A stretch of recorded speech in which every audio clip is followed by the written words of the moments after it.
Chapter 1296. Buying. Of course, we've already reduced the price and selling strawberries is a new venture for us. However, we do need to consider raising the price for Madame Xiao, Xiao Xian replied. Xiao Xian had no objections to this decision. Offering 2 qian for 500 grams of strawberries was already a generous price, especially given the novelty of the product. She hadn't anticipated just how popular they would become. However, for individuals like Zhao Shu, who had mentioned the strawberries to the tea house, and Xiao Yunduan, a prominent figure in the East Palace, the price of 2 qian for 500 grams seemed quite low. Given the rising demand for strawberries, it was only logical for the manager to contemplate increasing the price. Xiao Xian did some calculations. 4 mu of strawberries, producing 300 kilograms per day. Thanks to her extraordinary abilities, the yield had significantly improved, but 300 kilograms still exceeded the demand. In the end, they decided to supply 125 kilograms per day at a rate of 6 qian per 500 grams. Xiao Xian was content with offering strawberries at 10 qian per 500 grams, and she was already satisfied with the 6 qian price. This venture brought in 150 liang per day, totaling 4,000 liang each month. It appeared they had discovered another profitable avenue. As word of the strawberries spread, Xiao Xian couldn't fathom how the news had reached so many people. Various vendors and tea houses approached her, proposing higher prices for her strawberries. Xiao Xian turned down these offers, stating that she intended to increase production next year. However, the rejections seemed to have the opposite effect. Different people started coming to her door the next day, and those who were initially declined returned on the following days. This frustrated Xiao Xian to the point where she couldn't help but vent her frustration to Xiao Yunduan. After some thought, Xiao Yunduan proposed, "Tomorrow I will visit the East Palace and offer some strawberries to the Crown Prince. He'll also inquire if they would like to cultivate them at the Imperial Plantation next year." Their intention was to dissuade unscrupulous individuals. The Xiao family had a strong connection with the East Palace, and it was essential to maintain a harmonious relationship without going overboard. And the strawberries should be prepared in case the Crown Prince expressed interest in trying them, so Xiao Yunduan could present them to him. In reality, Xiao Yunduan had a position within the East Palace, which deterred anyone from attempting any mischief. Otherwise, the rarity and high value of the strawberries might have tempted some to steal them, and Xiao Xian wouldn't have been able to safeguard them. Xiao Xian looked up at him with a smile. "Is that acceptable? Are you enjoying the food?" Xiao Yunduan chuckled as he gently ran his fingers through her hair. "No more gifts, just one large and juicy strawberry weighing between 2.5 to 3 kilograms would be sufficient. If the Crown Prince likes it, he can reward me with it in the future." However, Xiao Yunduan understood that the Crown Prince wouldn't allow any more gifts, even if he liked them. Moreover, there was the possibility of censorship intervening, and the Crown Prince wouldn't want any evidence left behind. Xiao Xian hadn't anticipated this turn of events. Since her husband had given his approval, she smiled and agreed. It seemed that she was too accommodating, and it was time to teach those people a lesson.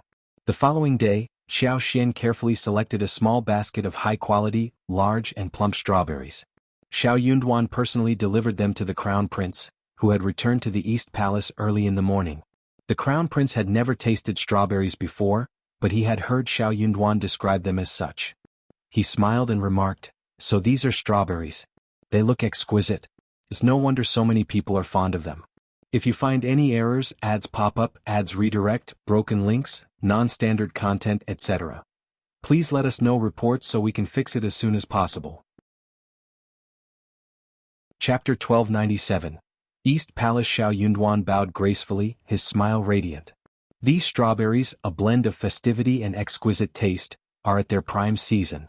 I thought you might appreciate a sample of their freshness." The Crown Prince chuckled warmly. "Thank you, Officer Xiao." He savored 2 strawberries and nodded in approval. "Absolutely delicious." Xiao Yunduan offered, "If you enjoy them, I could provide more next time." The Crown Prince waved his hand with a genial smile. "No need for that. I simply wish to relish the flavor." Xiao Yunduan nodded, and their conversation shifted to court matters before he took his leave. Later, the Crown Prince instructed a eunuch to set aside a plate of strawberries for Princess Consort. However, she found herself in the company of her 3 adoring grandchildren, all equally captivated by the berries. Unable to resist their innocent charm, she took only a small bite and shared the rest with them. The children, mindful not to overindulge, requested the maids to send the remaining strawberries to their home. During dinner at the Crown Prince's residence, Princess Consort mentioned the strawberries, mentioning that Xiao Yunduan had provided them and that her grandchildren had grown fond of them. The Crown Prince, his brow furrowing slightly, offered a gentle reminder. A single bite, my dear. What significance does it hold? The East Palace regularly supplies us with fresh fruits. Isn't that sufficient? We must remember that countless individuals in the world struggle to obtain enough food and clothing, some even lacking the means for an extra piece of attire. We are born into the royal family, blessed with abundance in sustenance and attire. Let us not become entangled in the allure of excess. Though Princess Consort felt a pang of irritation, she conceded that the Crown Prince's words carried undeniable truth. Unbeknownst to her, countless watchful eyes observed the exchange. She had only asked for a single bite, with the best intentions, yet she was aware that the East Palace might exploit the situation, portraying them as insatiable and oblivious to the sufferings of their subjects. She couldn't help but think one bite shouldn't cause such a stir. I stand corrected. Your Highness, please rest assured I have gained clarity. I will refrain from any ill-considered actions, she assured. The Crown Prince let out a resigned sigh. It's crucial to comprehend that as the heir to the throne, my actions are bound by responsibility. Princess Consort nodded, offering a reassuring smile. Of course I understand. Inwardly, she consoled herself, considering it a temporary inconvenience she could endure. After all, it had been many years already, hadn't it? She envisioned a brighter future where the Crown Prince ascended to the throne, and she became queen, able to have everything she desired. The thought provided solace, brightening her mood.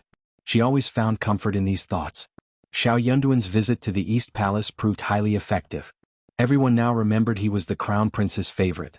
However, this time, when he brought strawberries to the East Palace for the Crown Prince to sample, it was clear that impatience was building. It wouldn't take a genius to recognize the growing tension. Unbeknownst to Qiao Xian, the merchants visiting her home were not ordinary vendors. Someone was undoubtedly pulling the strings behind them. Otherwise, they wouldn't possess such detailed information and audacity. Fortunately, her husband's presence provided some protection, making their intrusion less straightforward. Even though the East Palace didn't accept strawberry deliveries, Qiao Xian instructed Xiao Yunduan to liaise with the East Palace manager. She proposed that the strawberry seedlings could be transplanted, trimming the leaves in winter while leaving the roots. Additional layers of straw could be added for insulation, ensuring a smooth passage through the winter. If you find any errors, ads pop up, ads redirect, broken links, non-standard content, etc., please let us know reports so we can fix it as soon as possible. Chapter 1298. Working alternatively, she could provide additional seedlings next spring. When the housekeeper of the East Palace relayed this information to the Princess Consort, an inner sense of joy filled her. She held the belief that Xiao Yunduan at such a young age had displayed remarkable capabilities and made significant contributions. However, the Princess Consort refrained from giving an immediate affirmative response. Instead, she decided to discuss it with the Crown Prince first.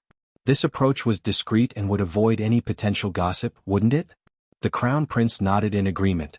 He cherished his grandchildren's family deeply, but he found himself in a delicate position where even seemingly minor decisions could have significant ramifications. He needed to exercise caution. The Princess Consort praised Xiao Yunduan's thoughtfulness, and the Crown Prince couldn't help but smile in agreement. Indeed, Xiao Yunduan was a commendable individual. After receiving the manager's response, Qiao Xian led Songshi, Qingyan, Liqiu and Lixia to the fields, where they acquired more than 100 new seedlings, along with 100 mother plants. Qiao Xian used her exceptional abilities to nurture them, ensuring their survival unless they were neglected for an extended period. Upon receiving the strawberry seeds, the East Palace manager planted them in the palace's back garden. Curious, the Princess Consort took her daughter-in-law and grandchildren to see the progress.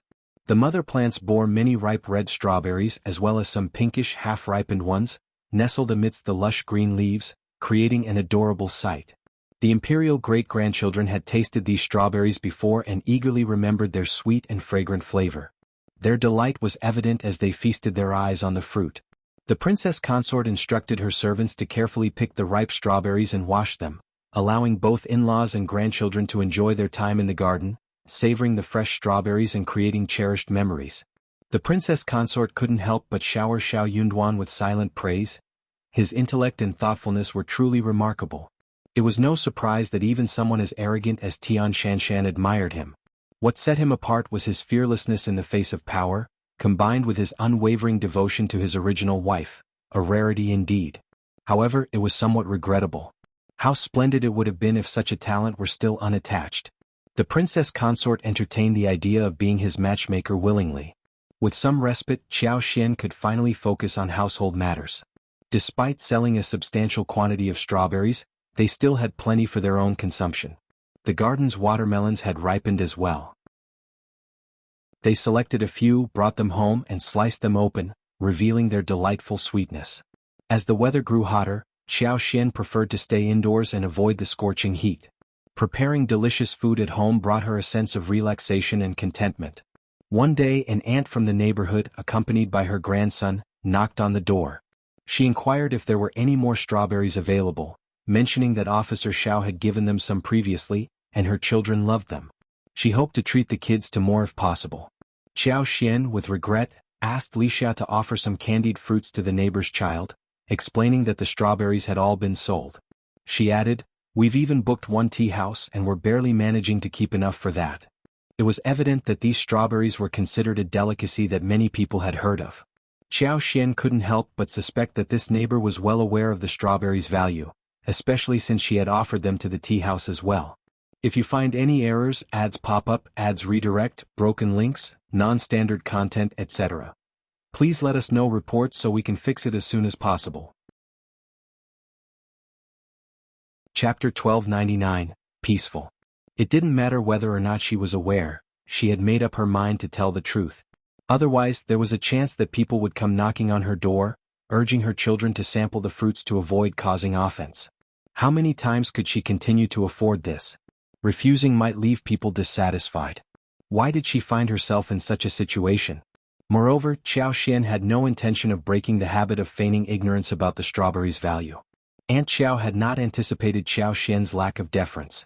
She felt somewhat embarrassed and put off. However, when Xiao Xian offered candied fruits to the child, who was joyfully munching away, Aunt Xiao couldn't press the issue further. She forced a smile and commented on how fortunate they must be to have made a fortune selling strawberries.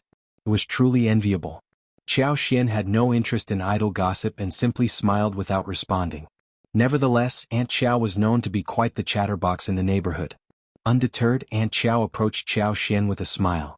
"Madam Xiao, how much money did you make selling those strawberries?" Xiao Xian remained silent, seemingly taken aback. It appeared that her close relationship with Xiao Yunduan had made her a subject of greater interest to their neighbors. A minor official like herself wouldn't typically face such inquiries.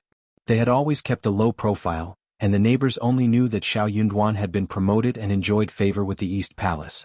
However, Xiao Yunduan and Xiao Xian had maintained their usual demeanor, leading everyone to overlook them. She had once thought that it was just a rumor, that the East Palace held her in high regard. But it seemed that was all it was, a rumor. The residents of the imperial city differed from those in smaller towns. They didn't fear officials, having encountered princes, kings, young scions of nobility, and monarchs' heirs on the streets. Their composure was evident. Otherwise, the aunt wouldn't have persistently inquired about strawberries and Xiao Xian's earnings. "I don't make much, just enough for a modest living. I only need to make 2 sets of clothes a year." "Really? That seems too modest." "That's the truth." Observing Xiao Xian's unwavering smile, the aunt realized she wouldn't glean any more information. She pursed her lips, muttered a few words and departed with the child in tow. Later that afternoon, they encountered another aunt who mentioned that her son was searching for a better job. The whole family contemplated asking Xiao Xian for a few kilograms of strawberries to present to the messenger, hoping to make a favorable impression. Fortunately, Xiao Xian didn't offer any. Xiao Xian was left bewildered. In reality, if the aunt had been straightforward and expressed a willingness to pay, Xiao Xian might have sold her strawberries at a reasonable rate of 6 chen per 500 grams, perhaps even offering a discount. But she had no intention of providing freebies. Yet, these situations continued to arise. After dinner, Xiao Xian recounted the day's events to Xiao Yunduan. He didn't know whether to laugh or sigh at his wife's predicament. She dealt with trivial matters daily at home after all. After a bit of conversation, Xiao Yunduan contemplated and suggested, "Honey, what if we buy another house and move out?" Xiao Yunduan was the only government official in their vicinity, while the others were ordinary people entangled in various mundane matters. Such nuisances were inevitable. In another district where officials congregated, people were more mindful of preserving their privacy and exhibited better decorum. Chapter 1300, Princess Consort. Xiao Xian felt a slight sense of motivation, but the thought of dealing with Madame Lin and Madame Su made her abandon the idea. She smiled and shook her head, saying, "This place is the best option. I can manage it here. I believe it's unwise to relocate. Dealing with those officials can be even more troublesome. Their words are often veiled, and one must navigate their intentions through intricate twists and turns. A misstep could easily offend someone. It's truly vexing." Xiao Yunduan found her amusing and pulled her close for a kiss. "All right, as you wish. If you ever encounter any difficulties, remember to inform me. You needn't resort to being a bad person. He'll handle it." Being an officer, Xiao Yunduan had the authority that demanded respect. The residents of the imperial city were both knowledgeable and tactful, and they understood the nuances of diplomacy. Xiao Xian responded with a smile. Xiao Yunduan's gaze grew intense as he held her tightly. "It's getting late, let's take a break." Xiao Xian met his gaze and her heart raced. She blushed and averted her eyes, whispering, "All right?" Xiao Yunduan lifted her in his arms and headed back to the bedroom. In early summer, roses were in full bloom, and durian flowers blazed with crimson. Peonies were also at their peak.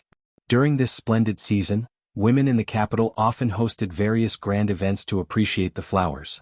Some had extended invitations to Xiao Xian, including the wives and daughters-in-law of Xiao Yunduan's colleagues or those connected to officials from the Crown Prince's faction.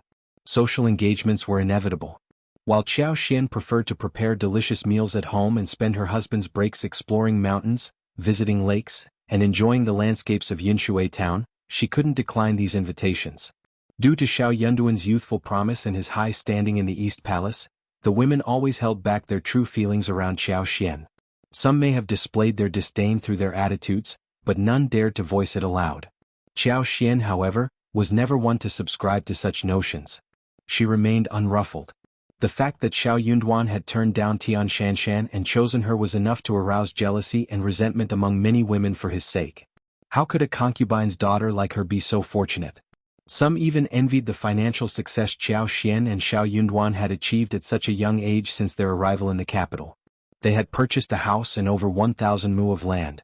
It was rumored that a small plate of strawberries at Jingquan restaurant cost nearly 1 tael of silver, and carrying more than 500 grams cost over 2 liang. Xiao Xian could supply more than 50 kilograms a day. How much could they potentially earn in a month? Some couldn't help but utter sour remarks in her presence, all of which Xiao Xian skillfully deflected with a smile. She preferred not to retaliate as she didn't want to come across as confrontational. However, one day someone visited the East Palace, and Princess Consort personally sent a message, informing her of their plan to visit the fourth prince's residence for a flower viewing event the next day. It was an invitation extended by the fourth Princess Consort. Xiao Xian couldn't decline Princess Consort's request, but inwardly she felt a tinge of annoyance. What was the fourth Princess Consort's intent? If she genuinely wanted Xiao Xian as a guest, she could have simply sent an invitation. Yet, instead of mailing an invitation, she had Princess Consort deliver the message personally. Chapter 1301, Unconcerned. But Princess Consort had indeed given them those instructions. Xiao Xian had initially planned to inform Xiao Yunduan about this matter. She believed that if Xiao Yunduan knew about it, he would be equally perturbed. Perhaps it was the fourth Princess Consort's strategy, and it might not be worth the effort. Consequently, she decided to maintain her silence and observe the fourth Princess Consort's intentions closely. She was determined to discern the fourth Princess Consort's motives. Xiao Xian refrained from disclosing the actual situation and instead informed Xiao Yunduan that the fourth Princess Consort had extended an invitation for her to visit the mansion for a flower-related event. Anticipating that the fourth Princess Consort would inevitably invite the Princess Consort to the banquet, Xiao Yunduan instructed Xiao Xian to seek the Princess Consort's support. Given her role as the hostess, the fourth Princess Consort would not risk any harm befalling Xiao Xian while at her mansion. Xiao Xian responded with a smile.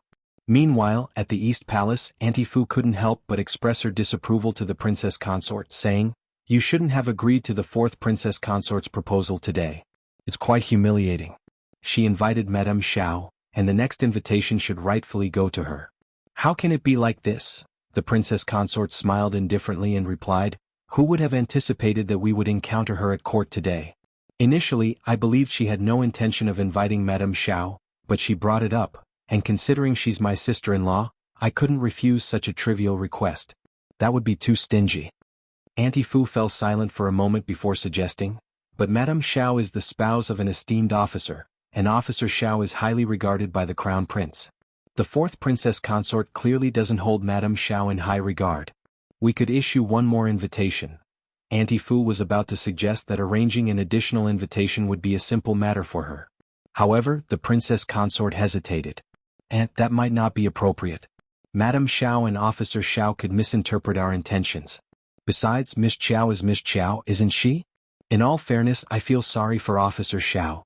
Sister-in-law, even without mentioning her explicitly in the invitation, you've already expressed a high regard for her. I'm sure she'll be quite pleased. Do you think she'd pity herself instead?" Princess Consort cast a disdainful glance. She believed Madame Xiao was ill-suited for the occasion. Auntie Fu was left momentarily speechless but then smiled. Madame Xiao may not be accustomed to such affairs. Princess Consort, it's essential for you to look after her when we visit the fourth Princess Consort's mansion tomorrow. Remember, if she were to embarrass herself, it would reflect poorly on you as well, and that wouldn't bode well for Officer Xiao. Princess Consort nodded with a hint of distaste. You're right. She's accompanying me, so her actions do reflect on me. Tomorrow you'll be responsible for ensuring she doesn't make a spectacle of herself. As for herself, she had too many other matters to attend to. That's what Auntie Fu was there for, and Princess Consort acknowledged it with a nod and a faint smile. Princess Consort gave Auntie Fu a meaningful look and added, "If she behaves inappropriately, don't hesitate to reprimand her. If she doesn't heed your advice, just inform her that it's my directive." Auntie Fu replied, "Yes, Princess Consort." The following morning, Xiao Yunduan chauffeured Qiao Xian and Li Xia, while Qingyan handled the wagon. As Qiao Xian boarded the wagon with assistance, Xiao Yunduan couldn't resist squeezing her hand. She responded with a warm smile, and Xiao Yunduan reciprocated with a smile of his own. Once she was settled in the wagon, he headed to the Ministry of Revenue's governmental office. Qiao Xian arrived at the East Palace ahead of time, and the Princess Consort joined her later. Chapter 1302, Friendly Auntie Fu. The Princess Consort held the utmost importance among the guests, earning her the privilege of arriving last. As she meticulously prepared herself, Qiao Xian, unaware of her status, arrived at the East Palace. Caught in the midst of dressing up, she lacked the time to fully entertain Qiao Xian. Their initial exchange consisted of a few polite pleasantries, after which she swiftly dispatched a maid to guide Qiao Xian to the tea hall. However, Auntie Fu intercepted their path, extending a warm and courteous greeting. Qiao Xian remained unfazed by the Princess Consort's demeanor. She was well aware of her elevated position and understood why the Princess Consort might view her with a hint of condescension. After all, she lacked the backing of a prestigious family name. With indifference, she continued to abide by the rules, harboring no aspirations to partake in the Princess Consort's family wealth or favor. Thus, she refrained from ingratiating herself. Auntie Fu's friendly yet respectful manner induced a touch of guilt within Qiao Xian. Inwardly, she couldn't help but envy the competence of servants honed by noble households. Engaging in conversation, Qiao Xian and Auntie Fu discussed her attire. She couldn't help but express her uncertainty. "Auntie, please don't mock me. I've never attended such a grand banquet, and I'm quite unfamiliar with proper attire. My only wish is to present myself decently. I hope I haven't transgressed any protocols." Auntie Fu couldn't help but appraise Qiao Xian. She was adorned in embroidered garments with delicate borders, a white-collared intermediate attire, a tasteful plum blossom knot adorning the collar's peak, and a pleated skirt accentuated with white silver threads. Her ebony hair was elegantly coiled into a graceful horse bun, secured with a golden hairpin adorned with pearls. One side of the hairpin sparkled with emerald and red sapphire blossoms, while the other featured two exquisite begonia silk flowers. Interspersed among them were dainty hairpin flowers, adding an exquisite touch to her appearance. In full makeup, she exuded an aura of elegance and beauty. Auntie Fu held a favorable opinion of Madame Xiao, believing her to be highly astute and skilled in handling situations of this nature. With a warm smile, Auntie Fu nodded and said, "Madame Xiao, you're being too humble. Your makeup looks perfect, there's nothing to worry about. While you're at the fourth prince's mansion, feel free to reach out if you need anything, there's no need to hold back." Grateful for Auntie Fu's reassurance, Xiao Xian smiled back, saying, "Thank you, Auntie, but please don't stand on ceremony with me. I hope I won't trouble you." Auntie Fu chuckled in response, "Of course not." After a considerable wait, when the princess consort was finally ready, she dispatched someone to fetch Xiao Xian, and together, they made their way to the fourth prince's mansion alongside her two daughters-in-law. As expected, upon their arrival, they found themselves among the last group of guests. The fourth princess consort, accompanied by the third prince's concubine and the second prince's concubine, emerged with a gathering of female attendees. As the host, the fourth princess consort warmly greeted everyone with a smile. The princess consort tugged at her and the third prince's concubine's sleeves, remarking, "We're all family here, there's no need for such formality. We shouldn't have arrived so late and made everyone uncomfortable." In response, they all smiled and expressed gratitude to the princess consort, praising her for her kindness and approachability. With a friendly demeanor, the fourth princess consort invited them inside. The banquet took place in the Furong Pavilion, situated on the eastern side of the fourth prince's mansion garden. The pavilion was surrounded by casually arranged peonies and variously shaped rockeries, creating a charming juxtaposition between the peonies and the natural landscape. Chapter 1303, Purpose. All varieties of peonies were clearly well tended, their robust stems supporting lush branches adorned with enormous, bowl-sized blossoms. Among the verdant leaves and boughs, a profusion of colors unfolded, including rich reds, golden stamens, snow-white, rosy pinks, deep purples, soft greens, pale yellows, and delicate pinks. Most of these blooms were double-petaled, their layers of petals gracefully unfurling in the bright sunlight, a feast for the eyes. Furong Pavilion was a sprawling, square structure, already prepared with a set table. The fourth princess consort beamed as she invited the princess consort to take her seat. Once the princess consort settled in, the concubines and the princess consort of the prefecture lord followed suit, guided to their designated spots by the attentive maids. On the table, tea and snacks were promptly served. These women were well acquainted within their social circle, well aware of the fourth princess consort's dignified and amiable demeanor. Consequently, they felt no trepidation in her presence and quickly engaged in cheerful conversation. Secondary concubine Shi had previously invited Xiao Xian to a banquet at the fourth prince's residence, but the contrast between secondary concubine Shi and the fourth princess consort was stark. Secondary concubine Shi had once been the center of attention, yet now she found herself sitting behind the fourth princess consort, radiating contentment. As for He Jiqing, she could only stand dutifully behind the fourth princess consort, tending to her needs like a palace maid. Her attire resembled that of a top-tier palace maid by the fourth princess consort's side, and she dared not draw any attention to herself. Xiao Xian shot a fleeting glance in her direction before shifting her gaze away. Times had changed. He Jiqing, hailing from the esteemed Xie family in Yuzhong province, had been the object of adoration among the province's noblewomen. She possessed talent and beauty, exuding elegance and distinction, leaving many noblewomen envious. However, within the confines of the fourth prince's residence, she assumed the role of a mere servant. She couldn't help but wonder if she would come to regret her journey this far. What was she truly seeking? Xiao Xian harbored no sympathy for her and silently made a mental note of her observations. She hadn't forgotten her past actions. However, at this moment she had no intention of taking any immediate action against her. After all, if her current plan were to fail, she wouldn't have a pleasant stay at the fourth prince's mansion, would she? The group rose from their seats and the enchanting garden was in full bloom, inviting them all for a leisurely stroll. The young ladies couldn't bear to stay put any longer. They eagerly joined their closest friends, relishing their time together. The fourth princess consort remained in the company of the princess consort. Tian Shanshan, the fourth prince's cousin, was also in attendance. She cast a contemptuous glance in Xiao Xian's direction and offered a sly smile. But as long as Tian Shanshan was around, none of the ladies from other pavilions or the young madams dared to approach Xiao Xian or extend greetings. They didn't want to cause any inconvenience for Lady Tian. Furthermore, most of the guests aligned with the fourth princess consort were firmly on the fourth prince's side, leaving Xiao Xian with little support. Xiao Xian comprehended the situation well. She had no desire to forge new connections. They were about to embark on a carefree, nonchalant stroll with Li Xia when a passing maid accidentally spilled half a pot of tea on Li Xia. Li Xia let out a startled scream. Xiao Xian was taken aback as well. She quickly reached out to Li Xia. "Is it hot?" Lixia's complexion shifted between shades of red and white as she nervously shook her head.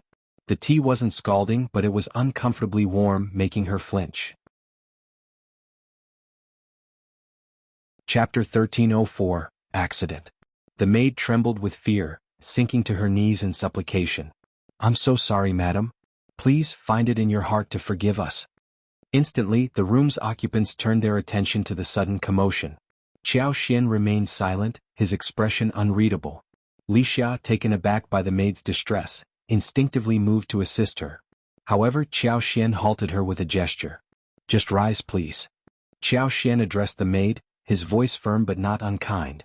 Relieved that Lixia appeared unharmed, the maid's anxiety lessened slightly. "Please, Madame Xiao," she implored between sobs.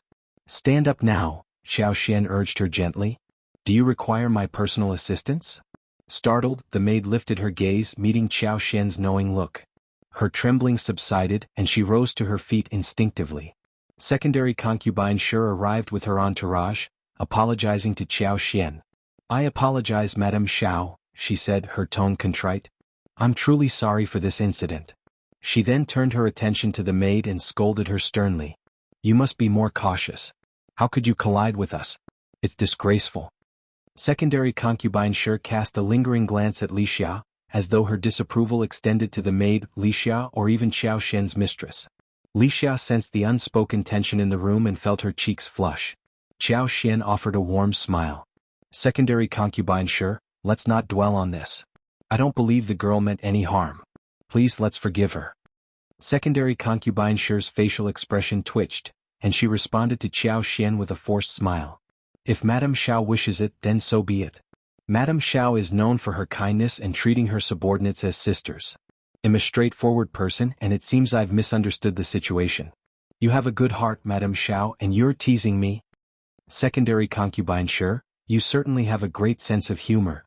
Xiao Xian's smile remained affable. "My treatment of sisters is quite different, and I was merely offering a few words of comfort to this frightened girl. It's a bit of a stretch to say I treat her like a sister, don't you think? But if that's how you treat sisters, that's quite remarkable, I must say." Secondary concubine Sure's irritation became palpable, and she responded to Xiao Xian with a strained half-smile. "Madame Xiao, I was simply expressing my observation." "No, I wouldn't want any misunderstandings to linger," Xiao Xian explained with a hint of discomfort. "I prefer clarity in our interactions." Secondary concubine Sure chuckled, though her true feelings were thinly veiled. A crowd had gathered to witness the exchange, both surprised and annoyed by Xiao Xian's retorts. They questioned her audacity. What gives her the right? She's quite stingy. Her words are as sharp as a marketplace quarrel, and she seems to relish confrontation. Not very dignified. Etiquette? She clearly has none. Secondary concubine Sure found solace in the chorus of agreement, casting a triumphant look at Xiao Xian. Internally seething, Xiao Xian sneered. "Do you really think I lack etiquette?" Secondary concubine Sure inwardly agreed but dared not vocalize it. Instead, she maintained a polite smile. Of course not. But her politeness did little to soothe Xiao Xian's annoyance. How dare she attempt to steal elder Miss husband? Xiao Yunduan had assisted the crown prince to such an extent that his own son had suffered greatly. Did it surprise anyone that he mocked her? She felt it was justified. Chapter 1305, None of Her Business. That's excellent. Xiao Xian exclaimed with a radiant smile and a touch of pride in her voice. My husband always praises my virtues and impeccable manners. He truly believes in my goodness. Secondary concubine Sure. She was unable to dispute Xiao Yunduan's opinion. This revelation surprised many, causing their gazes to shift instinctively towards Tian Shanshan. Tian Shanshan maintained a composed exterior, but beneath the surface, anger simmered. She couldn't fathom why everyone was fixated on her. Their comments had nothing to do with her. In the distance, the fourth princess consort and her entourage approached, overhearing the conversation. One of the prefecture lord's princess consorts chimed in with a sly smile. Madame Xiao is quite sharp-witted. After all, a concubine's daughter is just that, a concubine's daughter. Officer Xiao, you exude gentility and refinement, a perfect match. A few other ladies chuckled and exchanged hushed remarks. The fourth princess consort chose to remain silent. Princess consort felt a twinge of embarrassment, her refined nature clashing with Qiao Xian's assertiveness. She couldn't help but resent that Qiao Xian's competitiveness might tarnish Officer Xiao's reputation.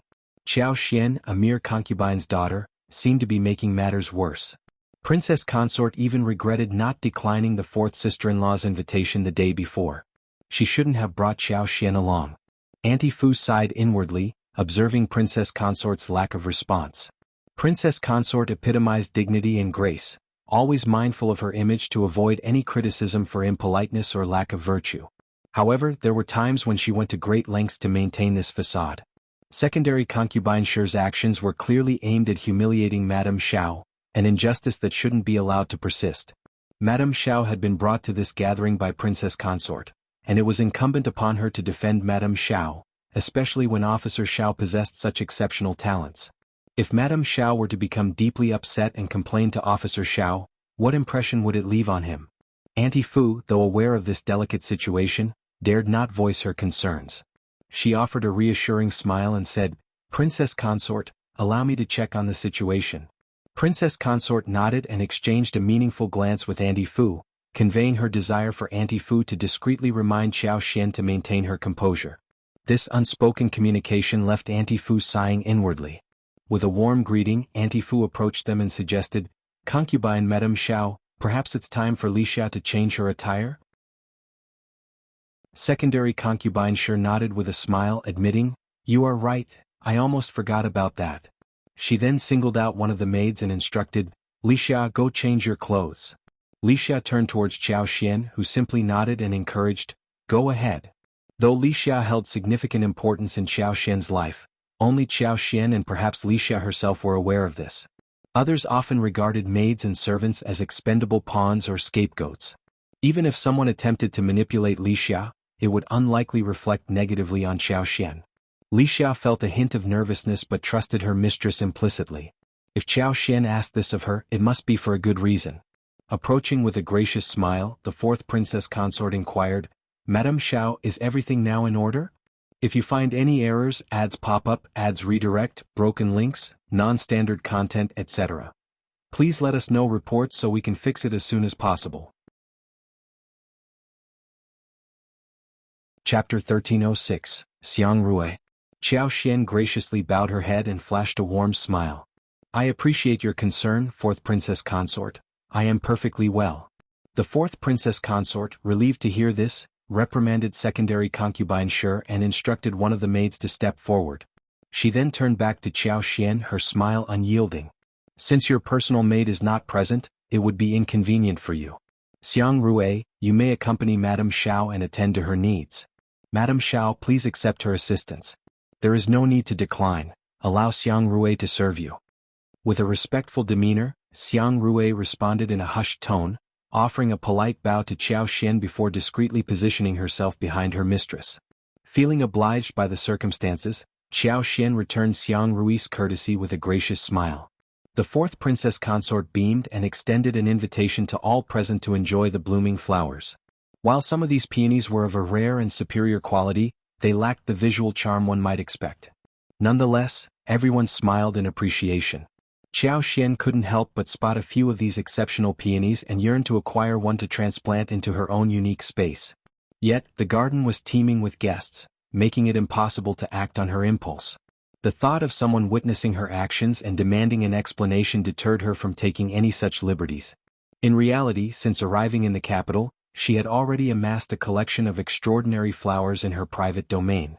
Xiang Rui remained steadfast at Qiao Xian's side, providing company and engaging in a delightful conversation about the various flowers in the garden.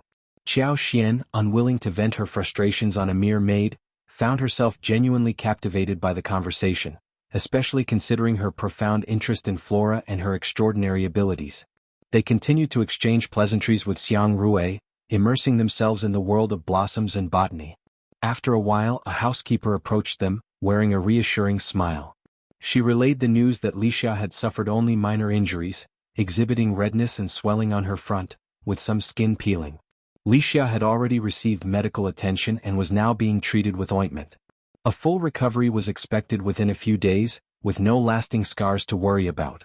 However, it would be preferable if she could remain in her quarters and avoid this place altogether. Xiao Xian furrowed her brow and gave a solemn nod. She was determined not to allow Lixia to be scarred. Even if the doctor had mentioned the possibility of scarring, Xiao Xian was resolute in her decision to prevent it from happening. Fortunately, Lixia's condition seemed to be improving, and she was not of great importance in the grand scheme of things. In the grand hierarchy, Lixia was just a maid, and there was little more that could be done to address the incident.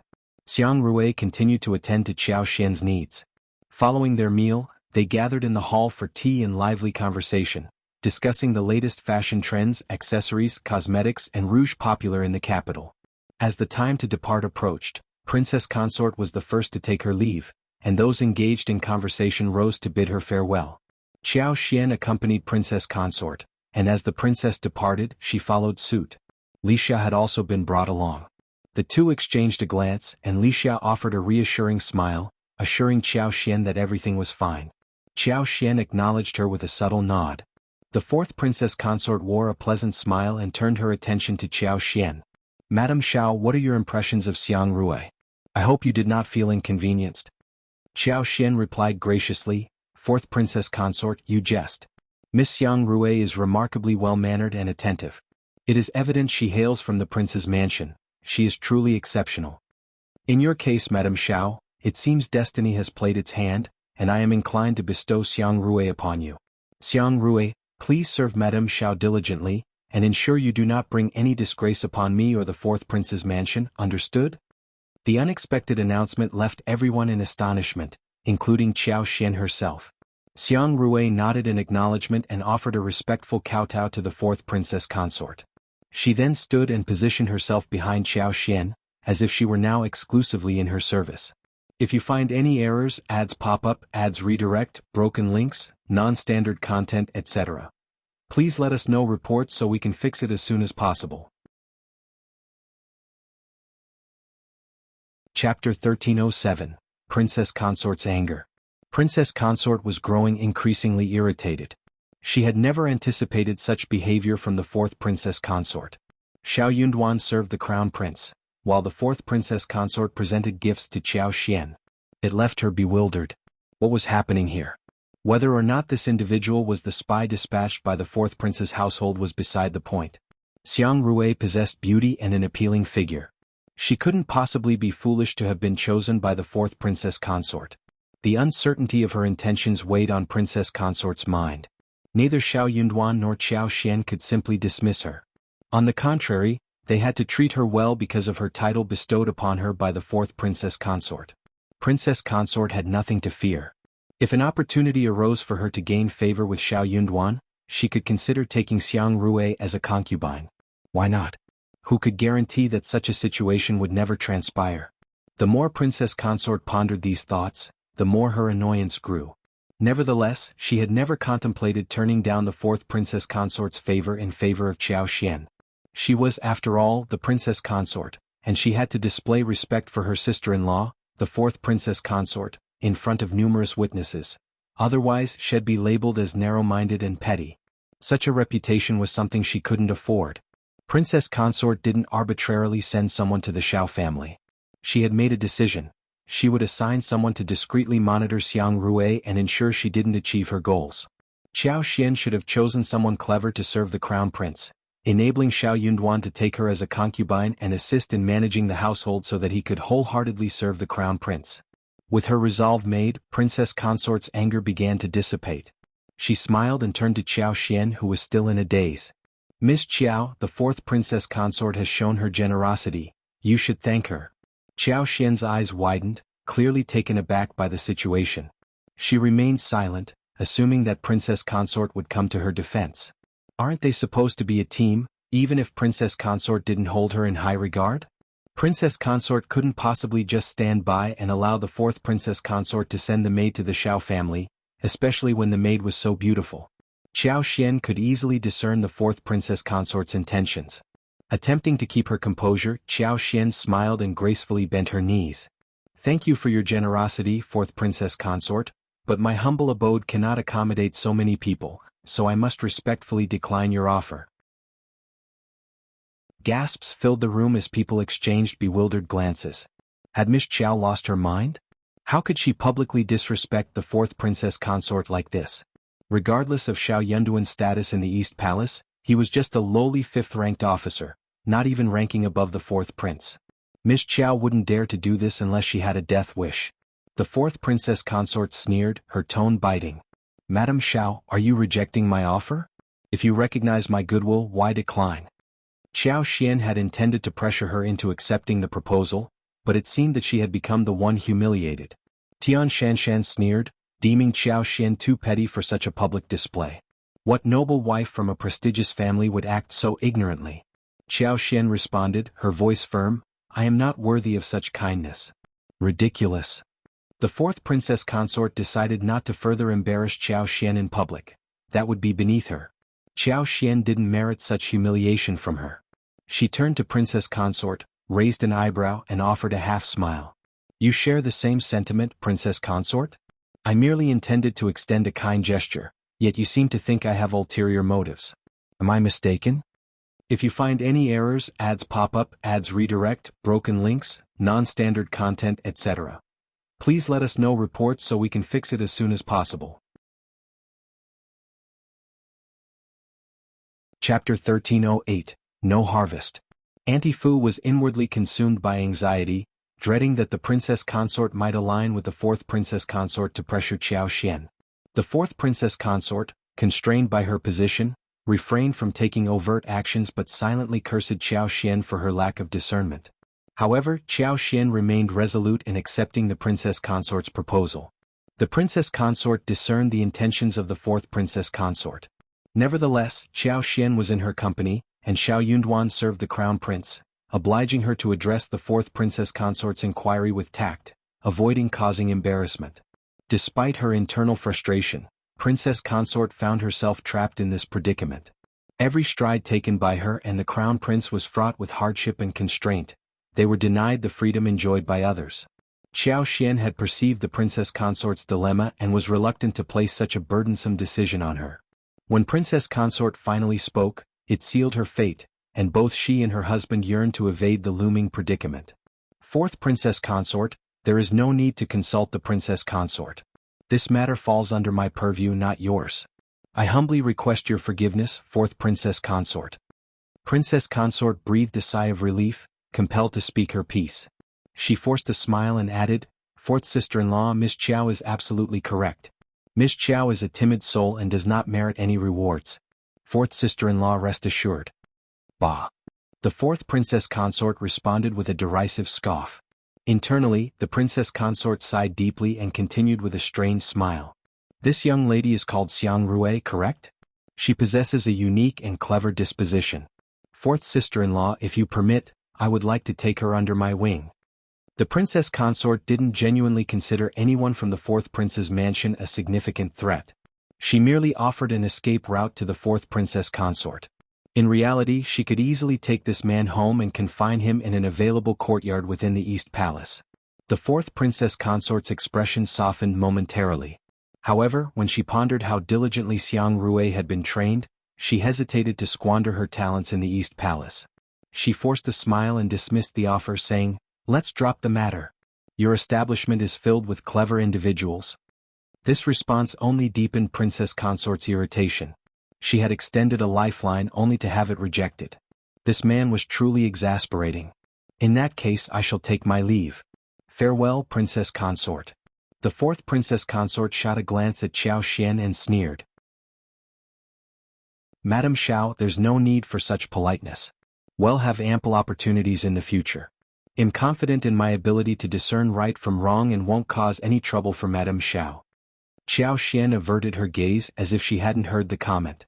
The fourth Princess Consort regarded her with disdain. Subsequently, Princess Consort, her daughter-in-law, and Xiao Xian departed. Others followed suit until they had all departed, leaving an atmosphere of palpable humiliation that discouraged onlookers from remaining. Princess Consort harbored considerable displeasure toward Xiao Xian. She instructed someone to inform Xiao Xian that she was fatigued and that she could head home directly. Xiao Xian yearned to distance herself from the Princess Consort and her family. Upon returning home, she consoled Lixia and inquired about the extent of her injuries. Seeing Lixia's diminished anxiety, she found some solace. Initially, Li Xiao felt tremendous guilt, blaming herself for her carelessness and the humiliation inflicted upon Madame Yuezheng. Qiao Xian shook her head gently. Someone is orchestrating these events against us.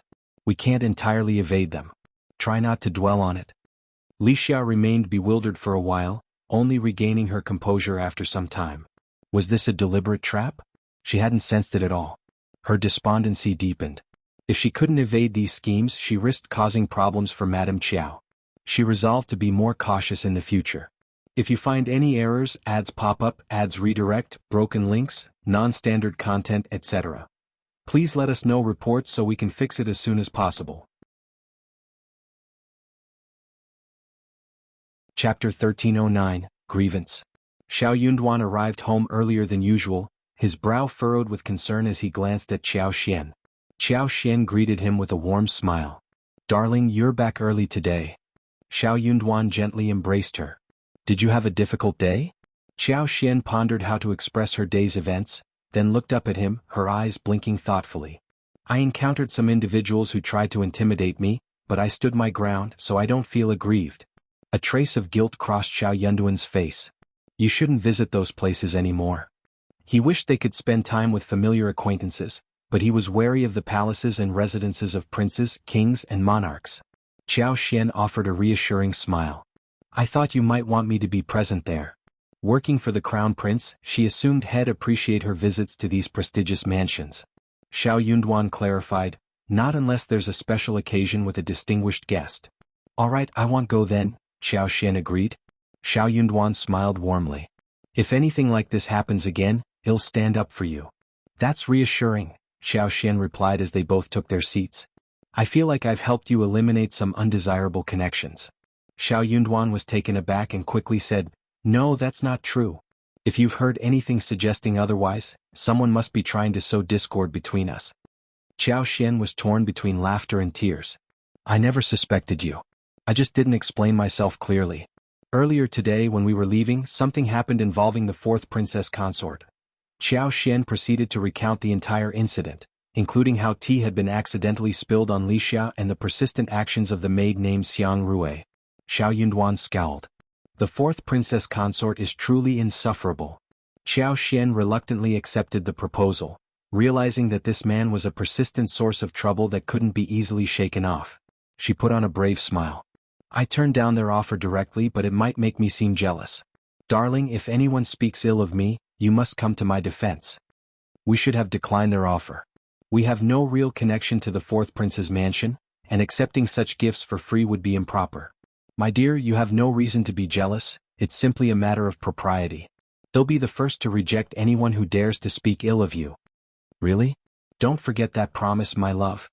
Xiao Yunduan grinned. "I won't forget. I won't let anything harm Xian even if it means serving the crown prince." Qiao Xian felt a warm rush of affection. Her husband remained the same caring and protective man she had always known, which brought her comfort. Some things couldn't be compromised no matter how challenging the circumstances. The more Princess Consort contemplated this situation, the more irritated she became.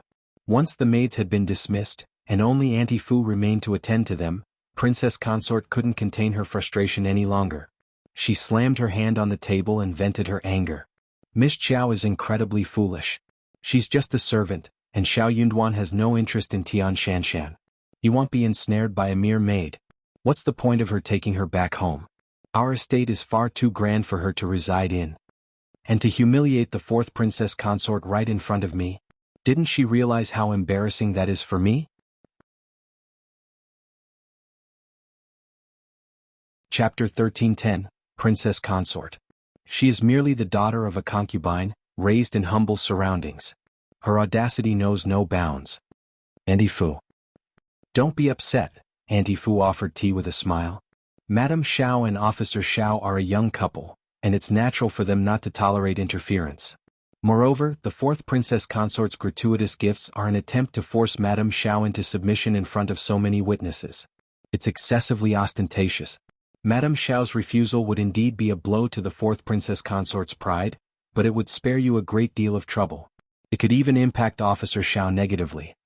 The princess consort sighed. "I understand that fourth sister-in-law has ulterior motives, but I cannot disregard the royal family's dignity. If someone suggests that Miss Qiao is humiliating fourth sister-in-law due to my influence or approval, how can I defend myself? And you know how challenging these years have been for the crown prince and me. Miss Qiao is impulsive. She's just a maid, and we can find a way to manage her without confronting fourth sister-in-law like this. She is not a virtuous person, and she might cause trouble for Officer Xiao in the future.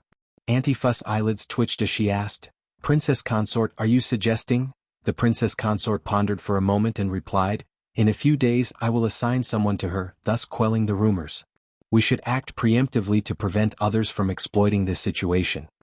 If she were more virtuous, she would have taken a concubine for Officer Xiao. She's quite short-sighted.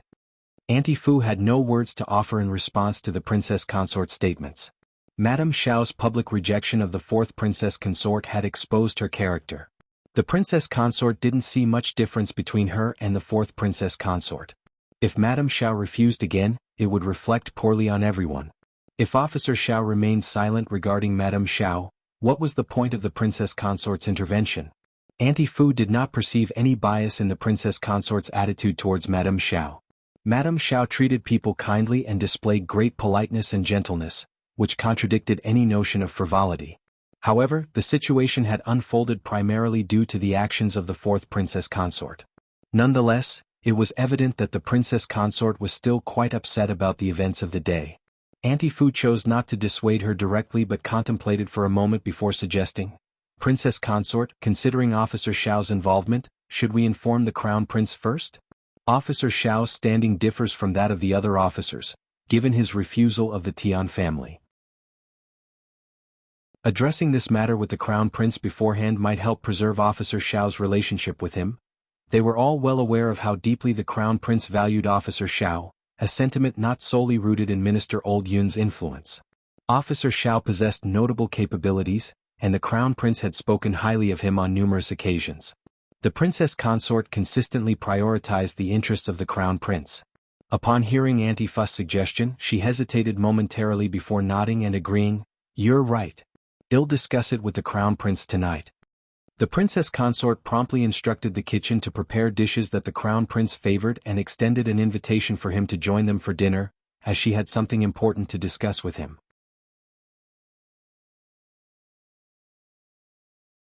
Chapter 13:11, Unconvincing. After dinner, the Princess Consort confided in Xiao Xian about the day's events, her frustration with Xiao Xian evident. The Crown Prince chuckled and inquired about the specifics. She then adopted a serene demeanor. Princess Consort, there's no need for such anger. This is a minor issue, not worth escalating further. The Princess Consort's eyes widened and she countered, Crown Prince, failing to address Miss Qiao's behavior could lead to complications, especially with Officer Xiao involved. He has no support and Miss Qiao's reputation isn't favorable. The Crown Prince's expression grew stern. Princess Consort, after old minister's guidance, I've chosen not to accept any more disciples. However, he has made an exception for Xiao Yunduan, who stands out as a promising officer with a future. He and Miss Qiao share a close bond and can't tolerate any interference. Miss Qiao's temperament matches his. So, Princess Consort, let us abandon this notion. Today's incident can be attributed to fourth sister-in-law, who didn't press us publicly. Miss Qiao declined our invitation, which is a minor matter. Don't let it trouble you, Princess Consort.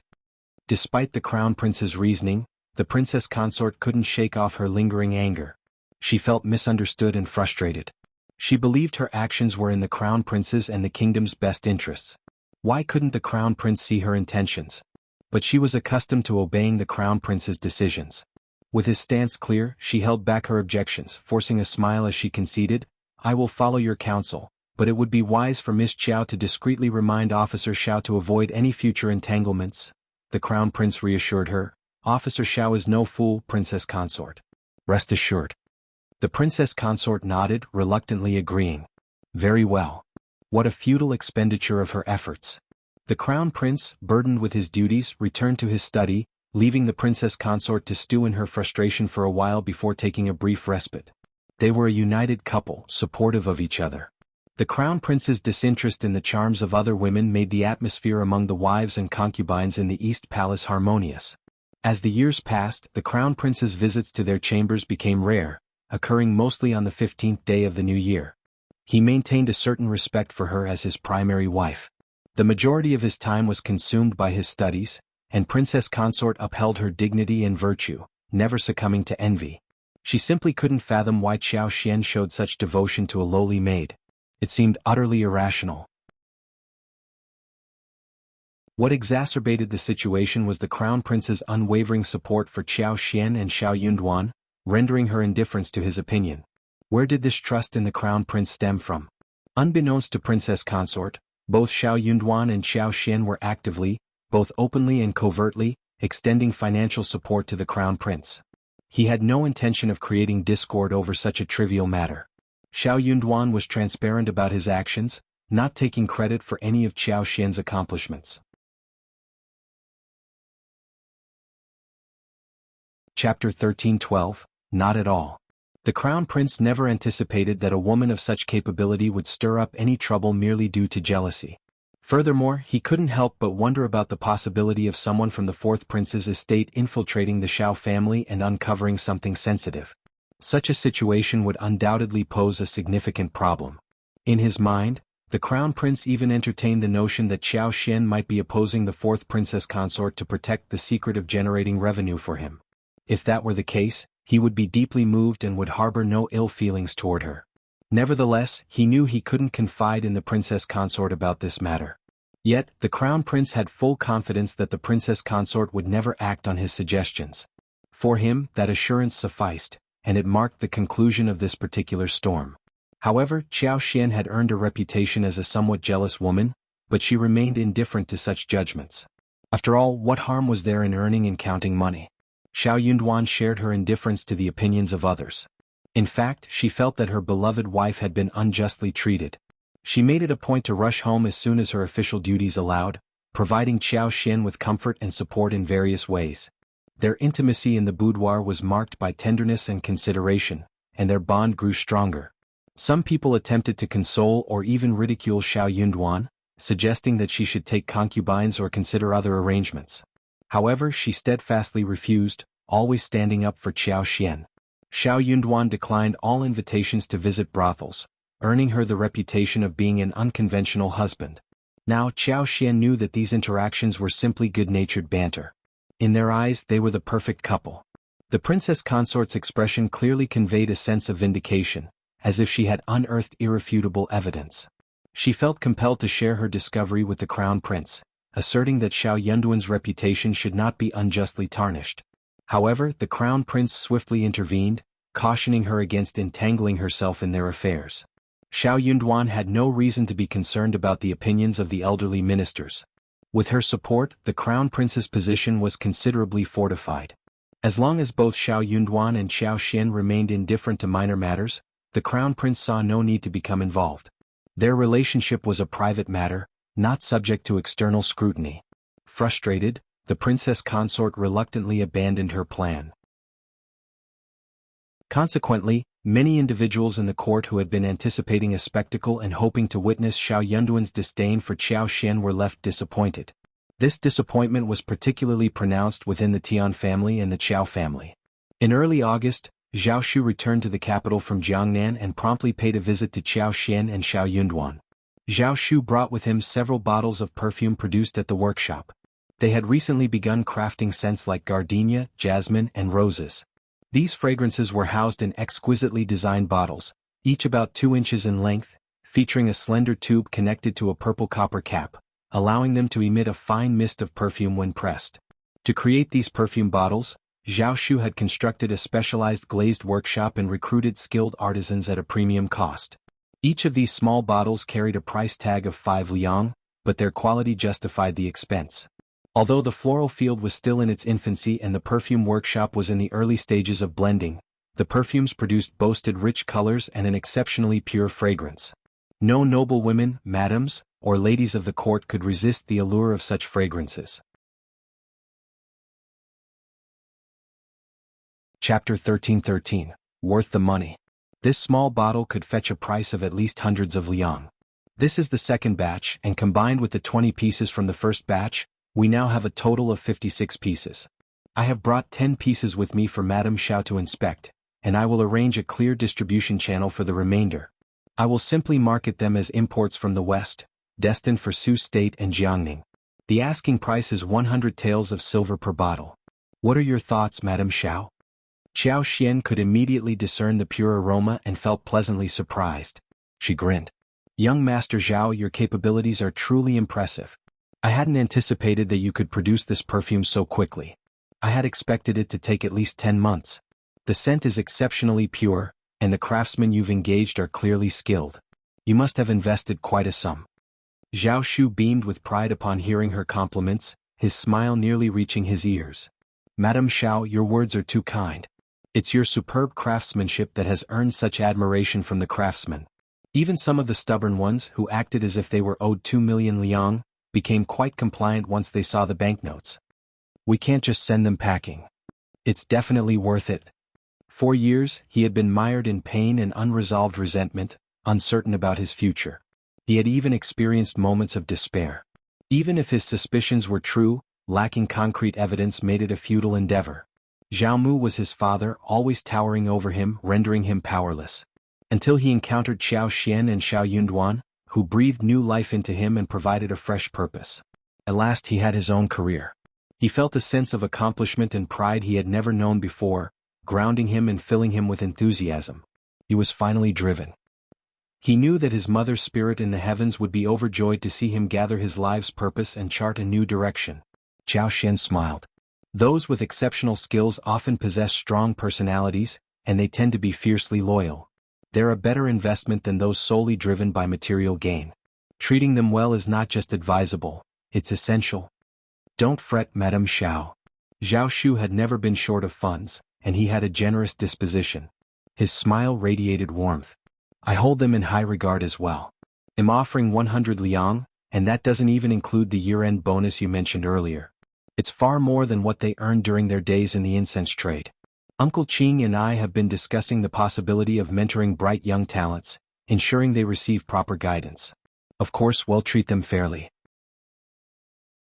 Those willing to mentor new disciples will receive extra compensation, or they can choose to mentor independently. However, their apprentices must commit to at least 15 years of service in our workshop. Zhao Shu elaborated on his plan with Uncle Qing to Xiao Xian. Internally, Xiao Xian nodded in agreement. She couldn't deny that in the realm of business, her own knowledge was lacking compared to Uncle Qing and the other seasoned professionals. Uncle Qing and his associates possessed a deeper understanding of the market and exhibited shrewdness and wisdom. They boasted decades of experience in various business dealings, encountering all types of individuals. Their meticulous planning left no room for doubt. Finding a manager with the qualifications and competence to oversee such a venture was no small feat. In fact, attracting such exceptional talent in the market was a near impossible task, unless they stumbled upon an extraordinary stroke of luck. If you find any errors, ads pop up, ads redirect, broken links, non-standard content, etc., please let us know reports so we can fix it as soon as possible. Chapter 13-14. Talk about business. Talents like these were either nurtured by various businesses from a young age or cultivated through individual efforts. Xiao Xian had a clear understanding. She wouldn't involve herself in things she didn't comprehend, and Xiao Yunduan was even more reserved. During discussions with Zhao Shu, he sat quietly by Xiao Xian's side, not interrupting. Initially, Zhao Shu felt uneasy, but he grew accustomed to it over time. Xiao Xian paid close attention and occasionally offered one or two suggestions. Her perspective differed from that of Zhao Shu and Uncle Qing, often enlightening them like a window into their minds. Zhao Shu and Uncle Qing were deeply impressed.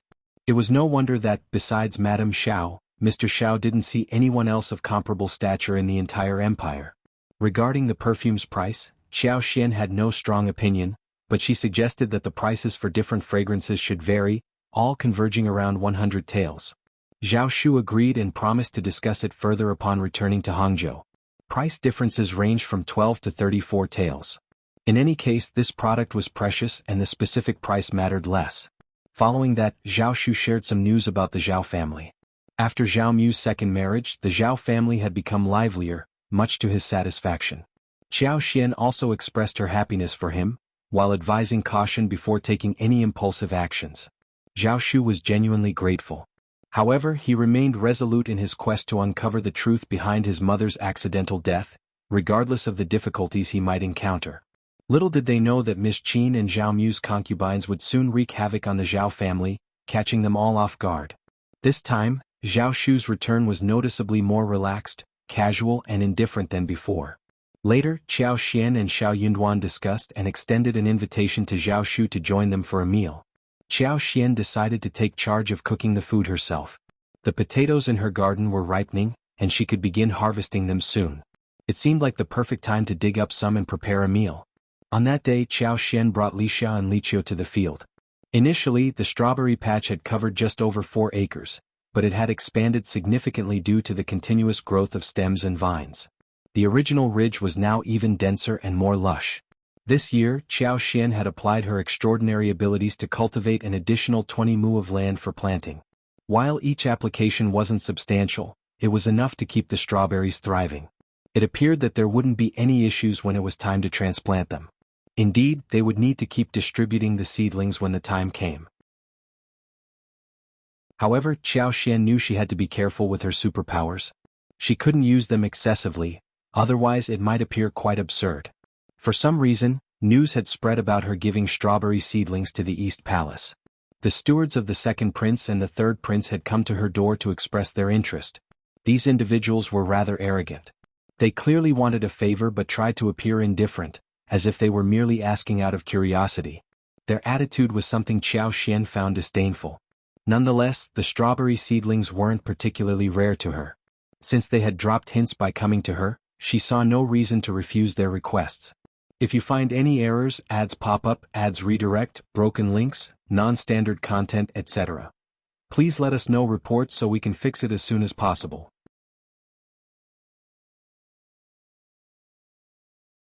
Chapter 13-15, Strawberry and Potato. Qiao Xian had initially planned to promote her product, but now it seemed to align perfectly with her intentions.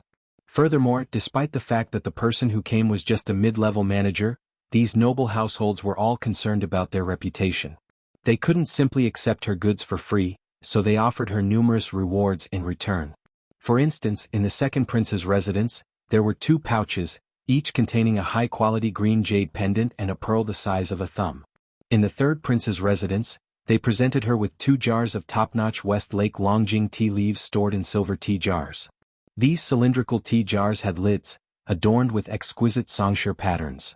Qiao Xian had provided each of them with 100 strawberry seedlings, a fair and equitable exchange. Treating this as a business transaction had proved to be very worthwhile. The adage that the customer is king held true. One shouldn't expect favors from God. After all, it was a matter of goods and money. With these 2 prominent families starting the trend, many other households sent their stewards to inquire. Given the generous rewards from the first 2 families, it was only natural that others wanted to match or surpass them. Even the least generous household presented him with banknotes worth 50 taels. Qiao Xian had already accumulated tens of thousands of taels of silver. She was nearly finished with this round of benefits collection. If anyone else came seeking her strawberry seedlings, she wouldn't part with them so easily. Regardless of the quantity of strawberry seedlings, they would need time to grow. If these people were willing to be patient, Qiao Xian didn't mind making more money, but she had no qualms turning away those who were not. Jinquan Restaurant continued to serve its usual dishes, and the addition of sweet and sour strawberries led to a significant increase in the restaurant's business. Upon arriving at the garden, Qiao Xian gazed at the vibrant red strawberries scattered amidst the lush green leaves.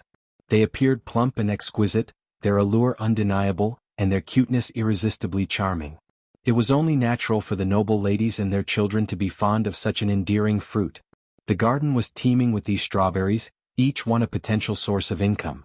Even vendors ventured into the orchard, politely expressing their desire to purchase several acres worth of seedlings at a high price.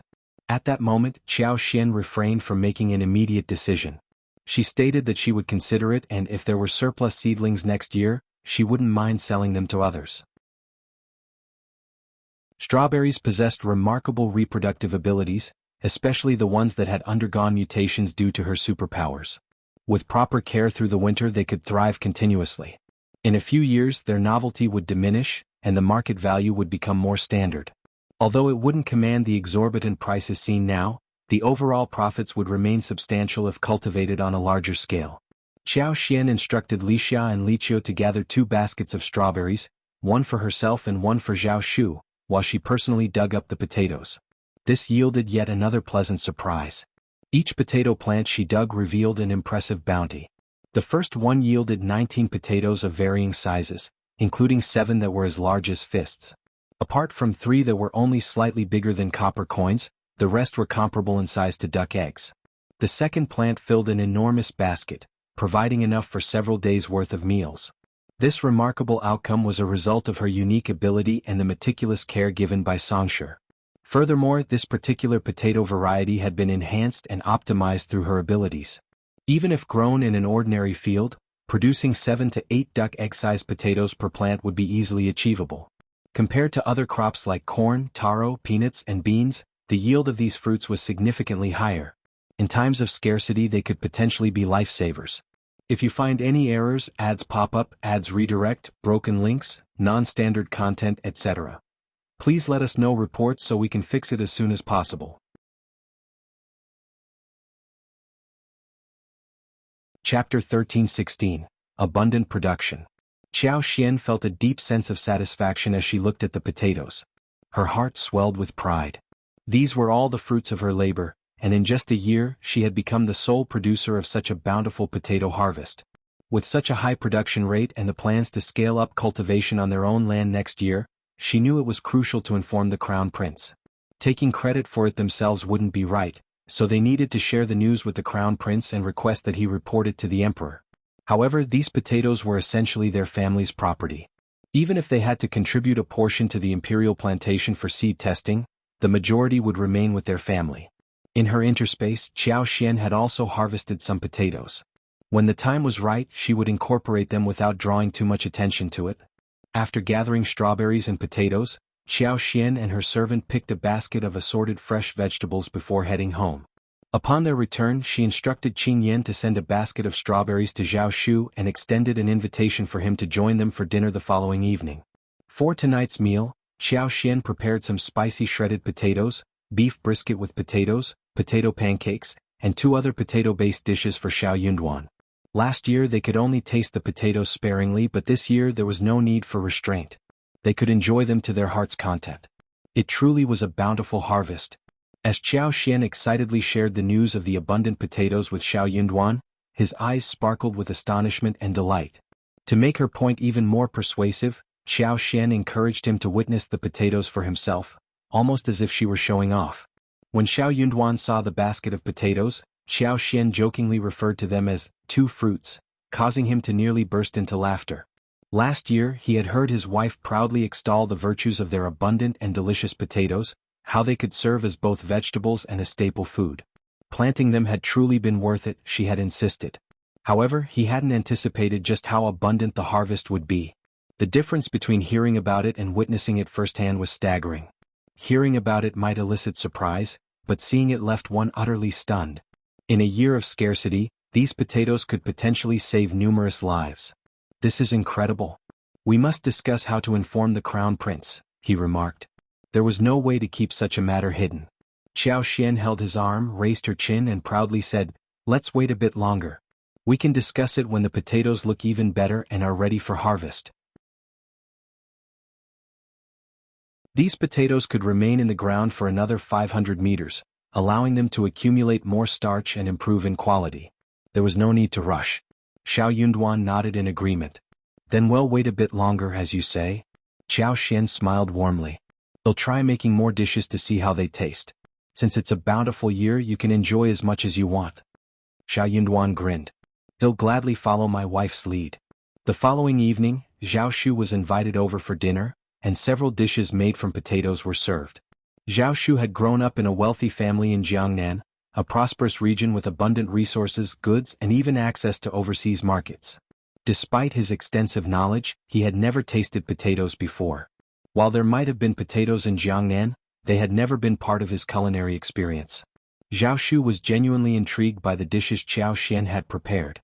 They tasted exquisite, and when he heard about the potato yield, he was genuinely astonished, despite his limited knowledge of farming. Uncle Qing, who was assisting at the table, couldn't conceal his amazement. The situation seemed almost too unbelievable. Unable to contain himself, he asked Xiao Xian for some potato seeds to plant in the south.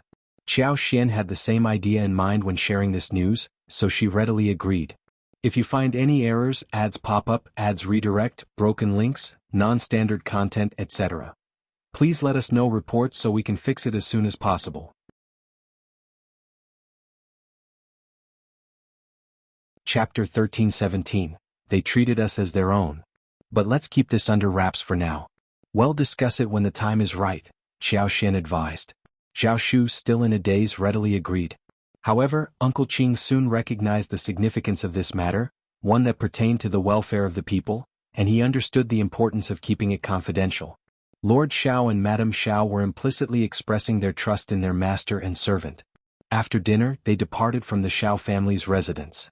Uncle Qing knew that his young master didn't fully grasp the intricacies of the situation, so he proceeded to explain everything in detail. Only then did Zhao Shu fully comprehend the situation. He couldn't help but express his admiration. If we succeed, Lord Xiao and Madame Xiao will make substantial contributions. Uncle Qing smiled. Indeed, but this is a significant matter and they may choose not to take credit for it. In my estimation, the recognition will likely go to the East Palace, which is why Madame Xiao advised us not to disclose this to anyone. Zhao Shu nodded, understanding the situation. Lord Xiao and Madame Xiao were not individuals who sought recognition or were foolish enough to claim credit for themselves. However, if they chose to relinquish that recognition, it was evident that it would be attributed to the Crown Prince. Only the Crown Prince could shoulder such responsibilities. But if that's the case, why are you telling us now? Zhao Shu questioned, puzzled. Uncle Qing looked at him with a sigh of disbelief. Fortunately, Zhao Shu wasn't obtuse. He exclaimed joyfully, Uncle Qing, does this mean that Lord Xiao and Madame Xiao are treating us like family? Uncle Qing smiled and nodded. That's wonderful. Zhao Shu couldn't contain his excitement, rubbing his hands together in sheer delight. Uncle Qing smiled and shook his head, offering a gentle reminder, Young master, even though that's true, there are still some matters that must be approached with caution. Zhao Shu smiled somewhat sheepishly and nodded, saying, Don't worry, Uncle Qing. I understand. Evidently, Zhao Shu was quite content to enjoy the spectacle unfolding within the Zhao family, so he didn't linger in the capital for long. He shared 2 meals with Xiao Xian and Xiao Yunduan, stayed for 5 days, and then departed for the south with high spirits. In addition to his interest in witnessing the ongoing drama, the perfume workshop was also at a crucial stage, which required his vigilant oversight. With just over 50 bottles, it amounted to more than 50,000 taels of silver, effectively covering the entire workshop's investment costs. The next batch was expected to yield at least 100 bottles, recovering all the initial expenditures and turning a profit. The business arrangement offered a generous 40-60 split, a mutually rewarding venture that Zhao Shu found quite enticing. Indeed, such a business was truly captivating. Xiao Xian had initially planned to travel to the south to inspect the progress of her 20,000 mu of fertile land and visit the flower fields in Hangzhou, ensuring the plants could withstand the winter and thrive. She also intended to make a stop at the 100,000 mu mulberry garden along the way. However, half a month later, Prince Nua would lead a delegation to meet the Emperor of Great Qin. The Crown Prince and the Third Prince were tasked with hosting him, and Xiao Yunduan, as the Crown Prince's trusted confidant, had to stand by the Crown Prince's side to assist. Xiao Yunduan had planned to discreetly request the Crown Prince's permission to accompany Xiao Xian on her journey south, but he had to abandon the idea. Xiao Xian wasn't afraid of rumors, but she had earned a reputation as a possessive woman, making it inappropriate for her to venture south alone while leaving Xiao Yunduan behind. If you find any errors, ads pop up, ads redirect, broken links, non-standard content, etc., please let us know reports so we can fix it as soon as possible.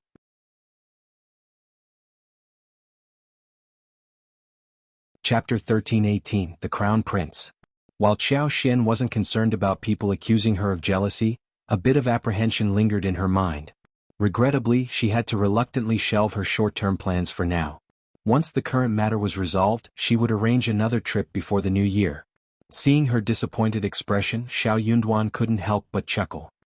He playfully pinched her cheek and reassured her with a gentle smile, saying, Don't worry, I'll accompany you before the new year.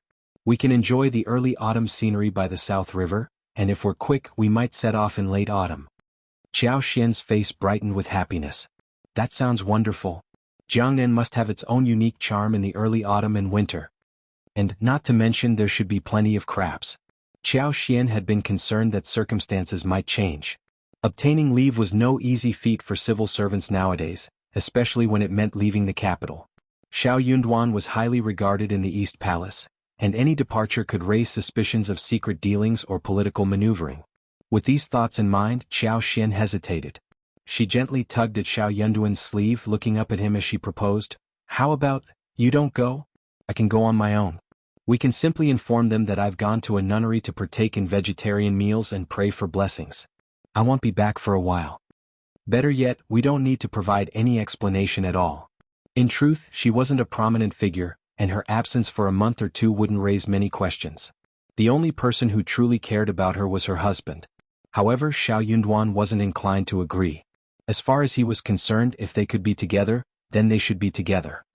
He had no desire to leave his wife, particularly in this season. Returning to an empty room at night and sleeping alone was a prospect he found quite uncomfortable. Having his wife by his side, even if they simply embraced each other and drifted off to sleep, made for a much more restful slumber. Xiao Yunduan smiled and reassured her, "Don't worry, as soon as I mention it, the Crown Prince will make the necessary arrangements for us. There are plenty of tasks that need attention in the south before the new year, so we can be assigned one of them." Xiao Xian was momentarily surprised, but then she playfully tapped her forehead, suddenly realizing the solution. "I can't believe I overlooked that." They exchanged smiles. Indeed, Xiao Yunduan could contribute to the Crown Prince's coffers during his trip to Jiangnan before the new year. Like every household, the East Palace had its own substantial expenses to cover before the Lunar New Year. It was an annual endeavor filled with meticulous planning and, at times, even involved diverting resources from one area to another. Few could fathom the extent of their financial struggles. It wasn't that the emperor didn't know how to reward his people. However, the rewards typically consisted of valuable antiques, luxurious clothing, exquisite brocades, and exotic tributes from around the world. Silver, on the other hand, was often limited to a mere 1,000 taels, which was far from sufficient. The East Palace had to maintain its prestige, but their assets couldn't be pawned or sold. If news of such actions were to circulate, it would be a great embarrassment for the Crown Prince. Accusations and petitions would flood the imperial court like falling snow. This year, Xiao Yunduan had discreetly provided 350,000 taels of silver to the East Palace, which had significantly bolstered the Crown Prince's financial standing. It allowed him to undertake endeavors that had previously been beyond his reach. The Crown Prince was delighted with the newfound resources at his disposal. Now, as the new year approached, whenever Xiao Yunduan hinted at the need to travel south to earn money, the Crown Prince would undoubtedly arrange everything for him.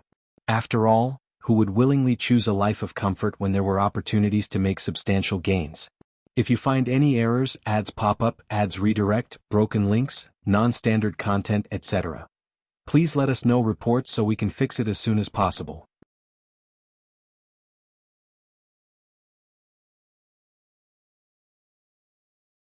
She didn't need to be overly thrifty in this endeavor.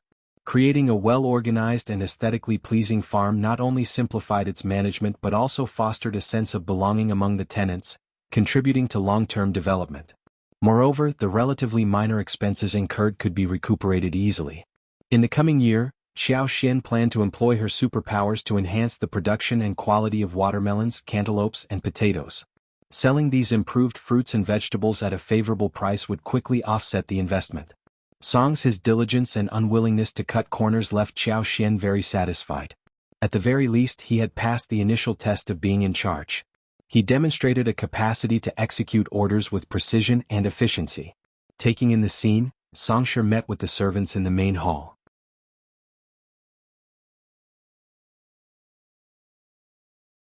Chapter 1320. Meeting someone? The population was not yet fully settled, but they had already acquired 12 servants through contracts and had secured 10 tenants. Songshi couldn't help but feel a bit nervous. Before stepping inside, he hurriedly offered a smile and said, "This servant has never handled such affairs before. Though I did consult with young Master Zhao's family steward, I'm afraid there may be aspects I haven't managed well. If the master and madam are not pleased with anyone I've acquired, I will sell them off. In the future, I will make more careful choices and pick out the better ones. Don't be anxious, Xiao Xian reassured him with a smile. There's an old saying that goes, people are unpredictable, and it's true. No one can guarantee that every purchase will be perfect. I can see that you haven't been neglectful, and if you choose to focus on it later, you can take your time when you gain more experience. Xiao Yunduan chimed in jest. You usually exude such confidence and poise, so why are you so jittery now? Rest assured, my wife and I won't be overly critical of your choices. Relieved, Songshur let out a sigh and his ingratiating smile became more genuine. Yes. I understand that the master and madam are kind-hearted individuals. Next, the farmers they had purchased were summoned. There were a total of 12 individuals, 5 women and 7 men. Among them, 5 were families and 2 children were under the age of 10. Meeting their true masters for the first time, the 12 of them were far more nervous and uneasy than Songshur. As a few of them entered, they moved stiffly as if they were all walking in unison. Even the 2 children under the age of 10 displayed remarkable poise and maturity. Held by their mothers on either side, they were obedient and shy, casting their eyes downward. Adorned in the clean new clothing provided by Xiao Xian, they appeared neat and presentable. Since it was their first encounter, Xiao Xian took the lead, engaging in a conversation with the head of the family, Xiao Yunduan. It was a traditional societal norm for the head of a family to be a man. When Xiao Yunduan began addressing them, they would naturally show reverence. Initiating the conversation, Xiao Xian could have caused some individuals to be taken aback, perceiving the family as unruly, which might lead to further issues.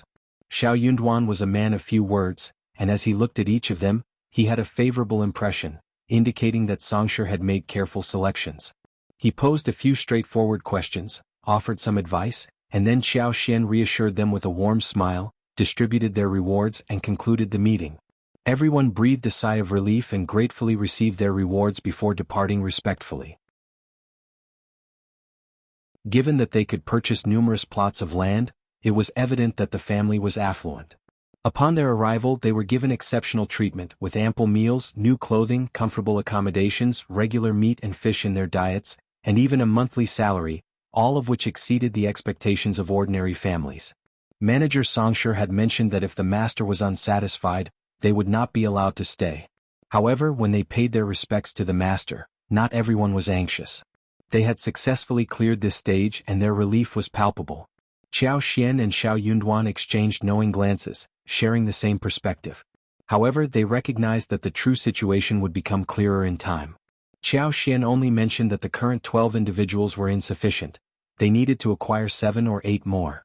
They had to make these arrangements carefully and avoid any missteps.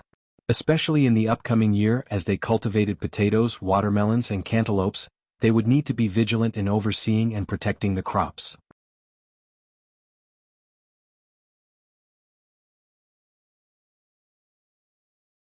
Additionally, it allowed Songshur to gain experience. In the following year, they intended to cultivate potatoes, watermelons and other crops. Familiarity with these crops would reduce their management worries. After all, Xiao Xian planned to return to Xiaoding village and head south in the spring. Enhancing her superpower was vital for the growth of the mulberry garden and flower fields. It was an investment. Her ability to harness and manifest her superpower depended on this development. So, Xiao Xian discussed with Xiao Yunduan and requested that Songshur organize the tenants to cultivate 500 mu of cabbage and 300 mu of white radishes, which had a shorter growth cycle. With Xiao Xian's superpower, they could reduce the growth time by 10 days, 8 days or even half a month. These seemingly small time savings held significant advantages in the market. Furthermore, vegetables nurtured by her superpower were not only tastier but also of higher quality and longer shelf life. In winter, the capital's residents particularly valued carrots and cabbages. They wouldn't have to worry about sales when the time came. Even if they couldn't be sold immediately, they could transform the surplus cabbages into spicy pickled cabbage, and white radishes into dried radishes, allowing for gradual sales. Songshur, eager to keep busy during the winter, readily agreed when he heard the plan. Don't worry, old master and madam. I will make all the necessary arrangements diligently. I will oversee daily operations, handle vegetable cultivation, hire and manage labor, acquire farming equipment, tend to the cattle, erect fences, plow the fields and everything else. Nothing will be left unattended. If you find any errors, ads pop up, ads redirect, broken links, non-standard content, etc., please let us know reports so we can fix it as soon as possible.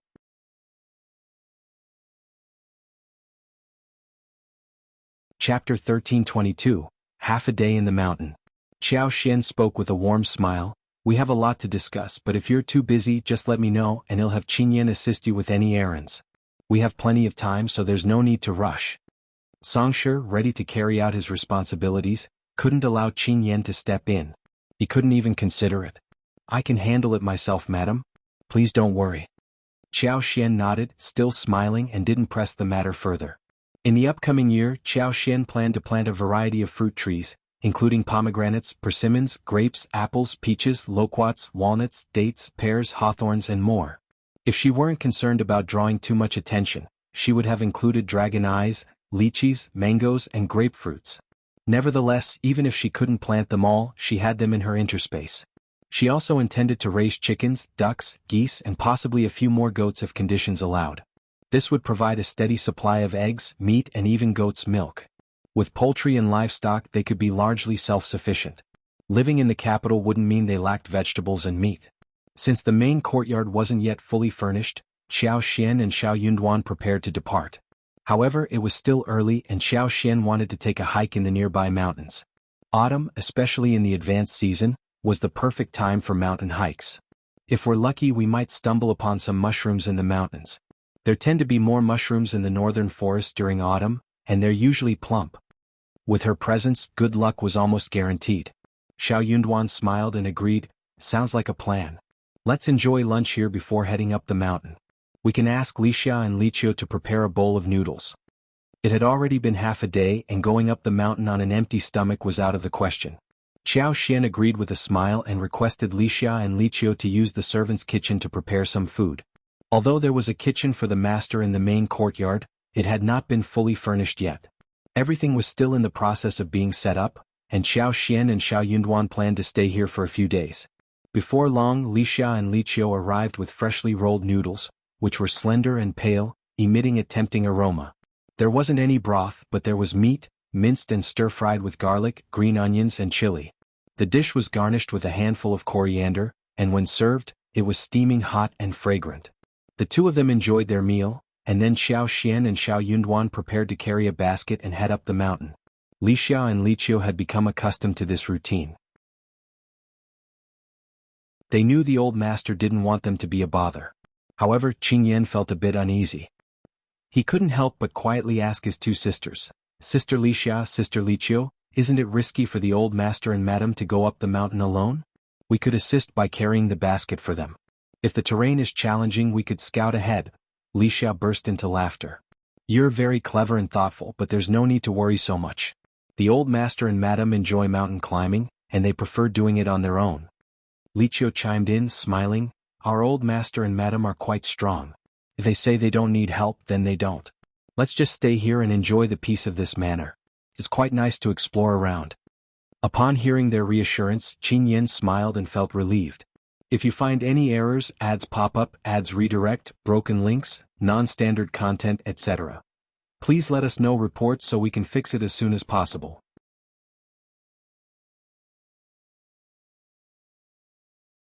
Chapter 1323, Diplomatic Delegation of Qingdi. He was just a playful teenager and before long he had vanished into the surroundings. Xiao Xian and Xiao Yunduan walked briskly, enjoying the pleasant autumn weather, neither too hot nor too cold. As they entered the mountains, the cool, shaded air enveloped them, and a gentle breeze rustled the leaves. The vibrant hues of autumn foliage, bathed in sunlight, added to their sense of relaxation. The two of them conversed and laughed, quickly reaching the middle of the mountain. Here they found themselves in a diverse forest with pine, cypress, birch, yellowwood, red maple, linden, blackwood, locust, luan, yellow poplar trees and various wild fruit trees, shrubs, and vines all intermingling in an organized manner. Such a forest provided the perfect environment for various wild mountain mushrooms to flourish. When Xiao Xian activated her superpower, even mushrooms cleverly concealed amidst the foliage were easily discovered. Before they realized it, their baskets were already half filled with a variety of mushrooms, each boasting different appearances and sizes but all exuding a fresh and delightful aroma. When cooked, they promised to deliver exceptional flavors. This should suffice for a few days' worth of meals. Tonight, we'll stew some with chicken, stir-fry a plate with beef. Tomorrow at noon, we'll combine them with pork and shrimp to make stuffed buns. Tomorrow night, Well, use the chicken to prepare a clear soup hot pot, and simultaneously, well, create a spicy hot pot. It's been a while since we've had hot pot. Xiao Xian laid out her plans with a smile. Xiao Yunduan agreed, placing the basket in a nearby bush and guiding Xiao Xian to sit under the shade of a tree. The view here is splendid and the ambience is wonderful too. Let's linger a bit longer. They stayed on the mountain until the shadows grew longer and a chill began to set in. Eventually, they tidied up their belongings and basked in the warmth of the setting sun as they descended the mountain and returned to the city. That evening, they prepared a savory stew of old hen and fresh mushrooms. Its aroma wafted far and wide, and the soup was nothing short of exquisite. Xiao Xian couldn't help but think that owning a manor in a distant place away from the capital would be a fantastic idea. There, amidst numerous mountains and treasures, they could relish the joys of culinary exploration to their heart's content. In the following days, Xiao Yunduan found himself immersed in a whirlwind of activity. The arrival of the diplomatic delegation from Qingdi was fast approaching, with the delegation expected to reach the capital 5 to 6 days earlier than originally planned. This abrupt change significantly compressed the already tight preparation schedule. Government officials and everyone involved in the matter found themselves tirelessly occupied, their tasks keeping them constantly on the move. While Qingdi was a vassal state in the northern region, it held considerable influence. What made it unique was its historically strong and amicable relationship with the Great Qin Empire. The emperor attached great importance to the upcoming diplomatic delegation from Qingdi, going so far as to express a desire to host them exceptionally well. This, despite his focus on alchemy and politics. The crown prince, the third prince, and others dared not disregard these instructions. Furthermore, the Qin dynasty was known for its prosperity and tranquility, and it prided itself on being a mighty nation. Any misstep in entertaining the Qingdi delegation could tarnish the reputation of the empire. They couldn't bear the thought of embarrassment, even if Qingdi didn't openly criticize them. The crown prince would undoubtedly bear the brunt of the blame in such a scenario, potentially facing impeachment once more. The fourth prince had been biding his time, refraining from making any overt moves. While the crown prince had enjoyed a comfortable life as a result, it was common knowledge that the fourth prince and honored princess Mei harbored no intentions of giving up. Meanwhile, the second and third princes kept a watchful eye on the unfolding political drama, poised to seize any opportunity for personal gain. They might have appeared to play their part dutifully, but they were ready to take advantage of the internal strife without hesitation or restraint.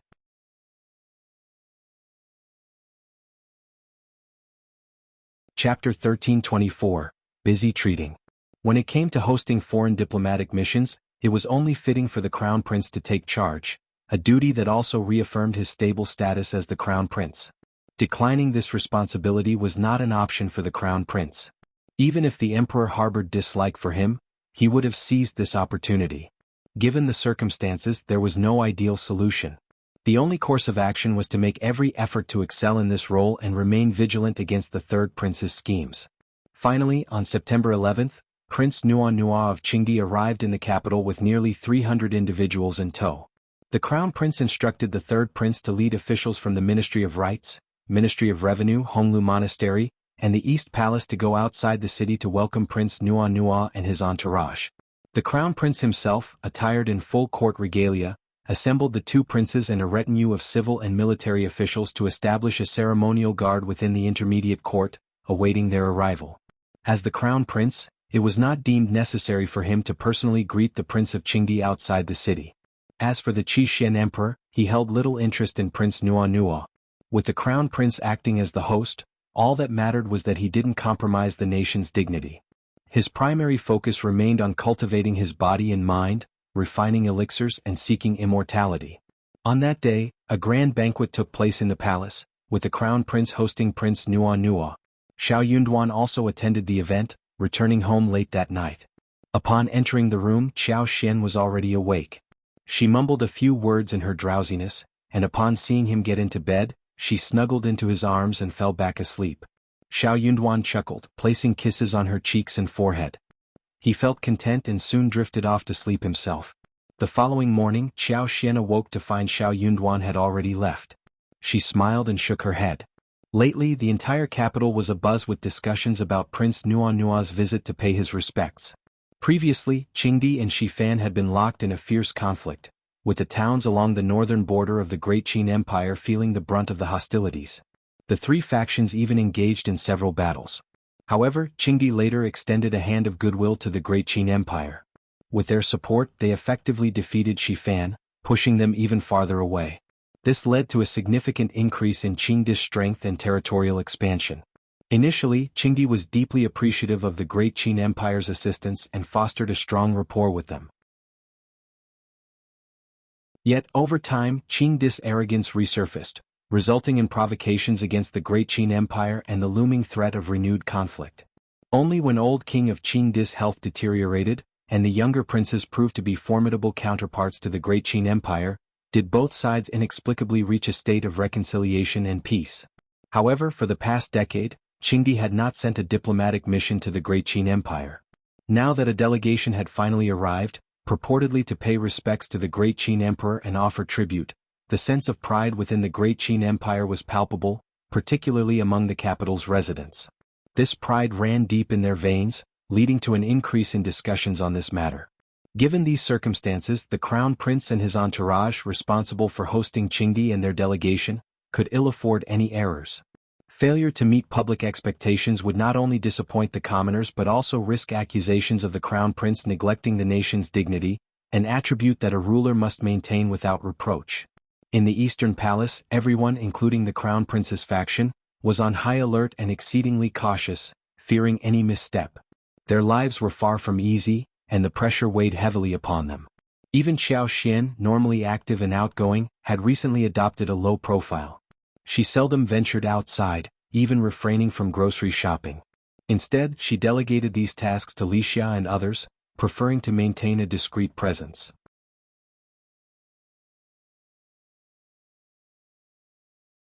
Chapter 1325, Princess Consort's Summoning. Xiao Xian went to Cloudwater Town to emphasize to Songsher the importance of avoiding conflicts at all costs, regardless of the circumstances. She stressed that in situations where progress was challenging, there was no need to rush or become anxious. When faced with difficulties or peculiar situations, Songsher must remember not to make decisions independently but rather report them. Every aspect of their daily operations needed to be meticulously managed and handled with great care. There was a saying that even a 1,000-mile dam could be destroyed by an ant's nest. Failure to catch mistakes at the East Palace could potentially lead to a situation where they slowly and insidiously orchestrated issues from a small scale, eventually implicating the East Palace or even the Crown Prince. Such occurrences had transpired in the past. Regardless, Xiao Xian was determined not to make any mistakes. However, she hadn't anticipated that Princess Consort would send for her to visit the East Palace. Auntie Fu, who was accompanying Princess Consort, didn't appear to be in great spirits either. Xiao Xian grew anxious and inquired about the situation. Auntie Fu wore a bitter smile as she replied, "Madame Xiao, please don't worry.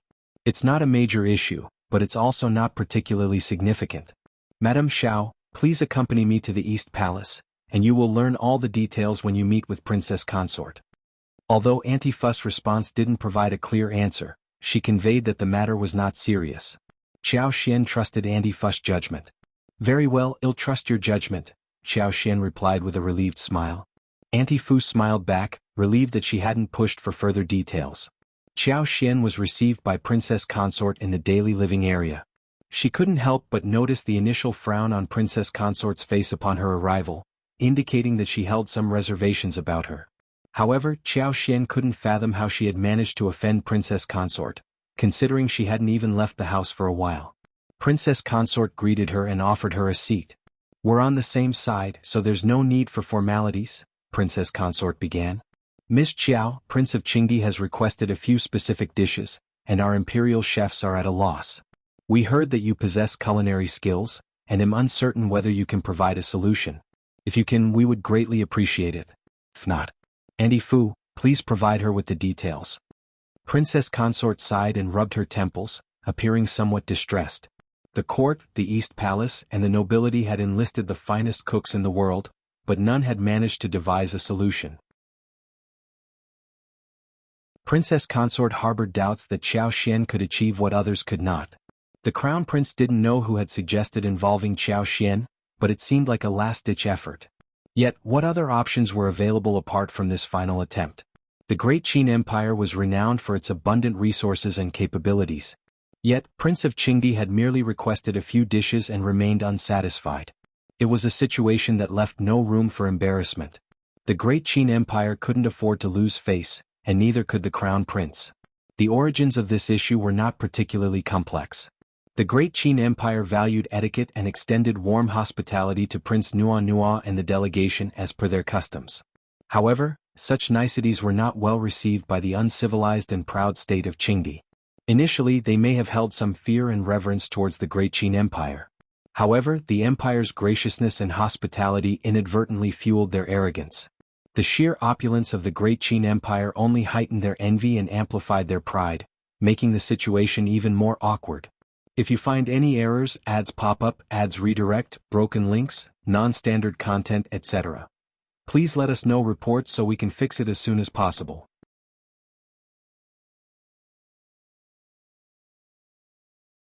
Chapter 1326, Acting Insatiably. Coincidentally, the drill ground competition that took place 2 days prior had traditionally been Qingdi's forte. Their diplomatic mission had approached the event with an air of anticipation, eager to showcase their prowess by besting the generals of the great Qin Empire. They aimed to demonstrate their might and strength to the great Qin Empire. However, could the great Qin Empire possibly lose such a competition? Would the empire compromise its dignity? Even though the Qingdi representatives were courageous, formidable, and robust, did the great Qin Empire lack exceptional soldiers of its own? Was it possible that such talent couldn't be found within the ranks of the great Qin Empire? The outcome was quite evident. The Qingdi participants, brimming with valor and enthusiasm, suffered a resounding defeat. They couldn't find any excuses for their loss, which only added to their frustration. The Crown Prince, displaying benevolence, couldn't bear to witness their crushing defeat. He discreetly ordered his side to yield, preventing an excessively humiliating defeat. Yet it didn't sit well with anyone. Every participant was a skilled expert who recognized their opponent's concession. This knowledge left them even more aggrieved and disheartened. Prince Nua in particular wore a grim expression, his anger unvented. In an attempt to mollify their guests, the Crown Prince hosted a banquet that evening, displaying even more enthusiasm. Qingdi maintained an amicable relationship with the great Qin Empire, and the peaceful border allowed commoners to lead peaceful lives. Nobody desired a war. The Crown Prince aimed to foster friendship and goodwill, and he had no intentions of causing embarrassment to their guests. However, the Qingdi delegates regarded such diplomatic gestures as pretentiousness. They failed to recognize the dignity of a great nation and lacked magnanimity. Instead, they perceived the empire's hospitality as arrogance. Furthermore, as the great Qin Empire grew increasingly polite, it only deepened their feelings of frustration and resentment. During the banquet that evening, Qingdi's deputy envoy, Deci, caused a stir by presenting a list of dishes he expected great Qin's chefs to prepare. This situation threatened to embarrass the Crown Prince. However, it was Xiao Yunduan who casually diffused the tension by saying, "It's getting late, he'll have everything ready for you in a couple of days." He nonchalantly pushed the issue aside. Prince Nua chuckled and agreed, expressing his eagerness to savor these dishes. The situation appeared to be a guaranteed success. Following that, the Crown Prince instructed everyone to brainstorm their own ideas and consult the chefs in their respective residences who might be able to solve this culinary challenge. The reward mentioned by the Crown Prince was no ordinary reward. It amounted to at least 500 taels of silver and perhaps even 2 priceless antiques, a significant honor. Everyone coveted this honor. Yet, none could readily fulfill it. The Crown Prince and others didn't find this strange at all. It was clear that Vice Envoy Deci, Prince Nua, and the rest weren't seeking fresh and unique dishes. They were deliberately making things difficult. The deliberate nature of their challenge made it a formidable task to resolve. This situation was primarily the third prince's fault. He had hastily boasted about the abundance of delicacies in Great Qin and their capability to prepare any dish, only to be outmaneuvered by Vice Envoy Deci's single remark. The third prince subsequently distanced himself from the situation, feigning ignorance and disassociation. He passed the responsibility to the Crown Prince. Left with no other choice, the Crown Prince had to accept the challenge, transforming it into a difficult dilemma. The prince was discussing with his staff and confidants. One of them mentioned Xiao Xian, saying that Madame Xiao was very smart and she was very good at cooking, and she might be able to solve the problem. He might as well ask Madame Xiao. If you find any errors, ads pop up, ads redirect, broken links, non-standard content, etc., please let us know reports so we can fix it as soon as possible.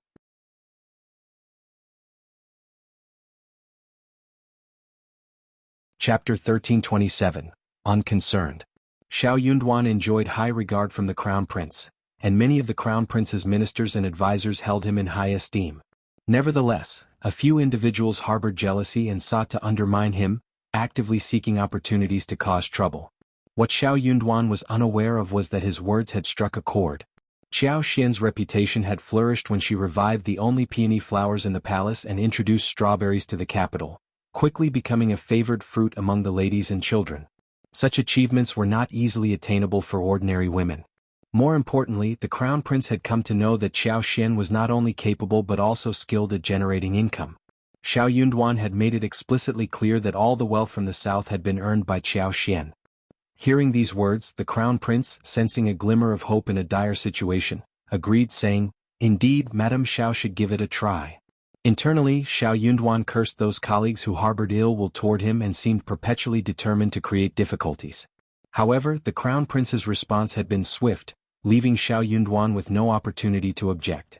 In an attempt to set the record straight, Xiao Yunduan stated, "Miss Qiao is fortunate to receive such high regard from the Crown Prince, but she is not particularly knowledgeable. Her expertise lies in gardening and farming, and in cooking she is only slightly more skilled than the average person. While she enjoys cooking, she does not possess the culinary prowess of the imperial chefs or other professional cooks. Crown Prince, please pardon her if her efforts fall short." Xiao Yunduan felt compelled to articulate these concerns. The Crown Prince responded with a smile, saying, "Certainly, we are merely exploring possibilities. We acknowledge our lack of expertise in the culinary arts, so Madame Xiao may bring a fresh perspective to the table." Xiao Yunduan continued with modesty, attempting to shield Xiao Xian from any further involvement. If possible, he preferred that Xiao Xian not become entangled in these matters. Since Xiao Xian was a woman, it was not appropriate for the Crown Prince to directly involve her. Xiao Yunduan couldn't leave either, so he arranged for someone to inform Princess Consort about the situation. Princess Consort promptly instructed Auntie Fu to bring Xiao Xian to the East Palace. Despite feeling bewildered and somewhat dissatisfied, she couldn't help but think that the Crown Prince had lost his sense of propriety in his anxiety. Could Miss Qiao's culinary skills really address such a serious matter? Princess Consort harbored doubts. The Crown Prince held Xiao Yunduan in high regard, which extended to Xiao Xian. However, Princess Consort had reservations about Miss Qiao's abilities. Princess Consort assumed that the Crown Prince's affection for Xiao Yunduan had led him to overestimate Miss Qiao's capabilities. She wasn't entirely convinced. Nevertheless, as the Crown Prince's wife, she felt obligated to follow his instructions and decided to call Xiao Yunduan over to inquire further, even though she believed it might be unnecessary. Auntie Fu didn't provide Xiao Xian with the full details but simply informed her that Prince of Qingdi had requested a few dishes and seemed to be deliberately causing difficulties. Given her reputation for culinary skills, she wondered if she had any ideas for resolving the situation. Xiao Xian was taken aback. She couldn't recall ever boasting about her cooking skills. She believed that her husband, Xiao Yunduan, would never praise her in such a manner. He preferred that she remained inconspicuous, and he would avoid drawing attention to her whenever possible.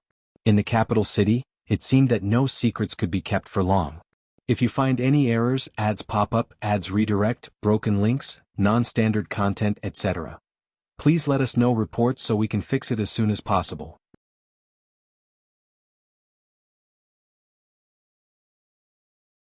Chapter 1328, Qingdi making things difficult. Auntie Fu exclaimed, "The first dish is a concoction of both chicken and fish, each prepared in a unique way. The second dish offers a delightful contrast of flavors, both cold and hot. Now the third dish is a live braised carp." Xiao Xian, who had been quietly shocked all along, couldn't hide her surprise when she heard about the live braised carp, turning to Auntie Fu instinctively. Auntie Fu sighed and explained, "It's not your typical braised carp. It's a carp that remains alive even after the braising process." Xiao Xian was left speechless.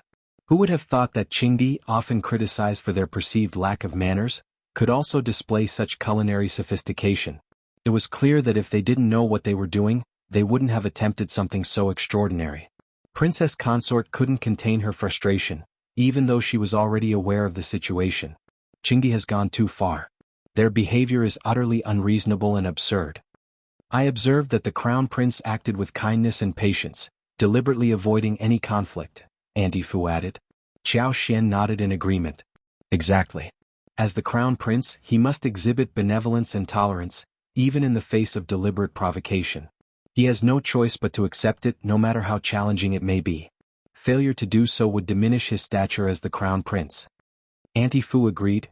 Indeed, it is the Crown Prince's responsibility to maintain his composure in such situations. The fault lies not with him but with those who seek to test his mettle. Princess Consort remained silent, her anger still simmering beneath the surface. Auntie Fu, sensing Xiao Xian might feel neglected, tried to divert the conversation. Madame Xiao, those Qingdi individuals can be quite troublesome. Do you have any suggestions on how to handle this situation? Xiao Xian pondered for a moment before responding. Considering that Qingdi's intention seems to be to find fault rather than truly appreciate our cuisine, our goal should be to present them with dishes they cannot fault. If we succeed in this, the matter should resolve itself. Princess Consort sneered, wearing a displeased expression. Everyone is well aware of that. His implication was clear. There was no need for him to state the obvious. Xiao Xian's smile returned as she continued. I have a plan regarding the 1,000 chickens and 1,000 fish dishes.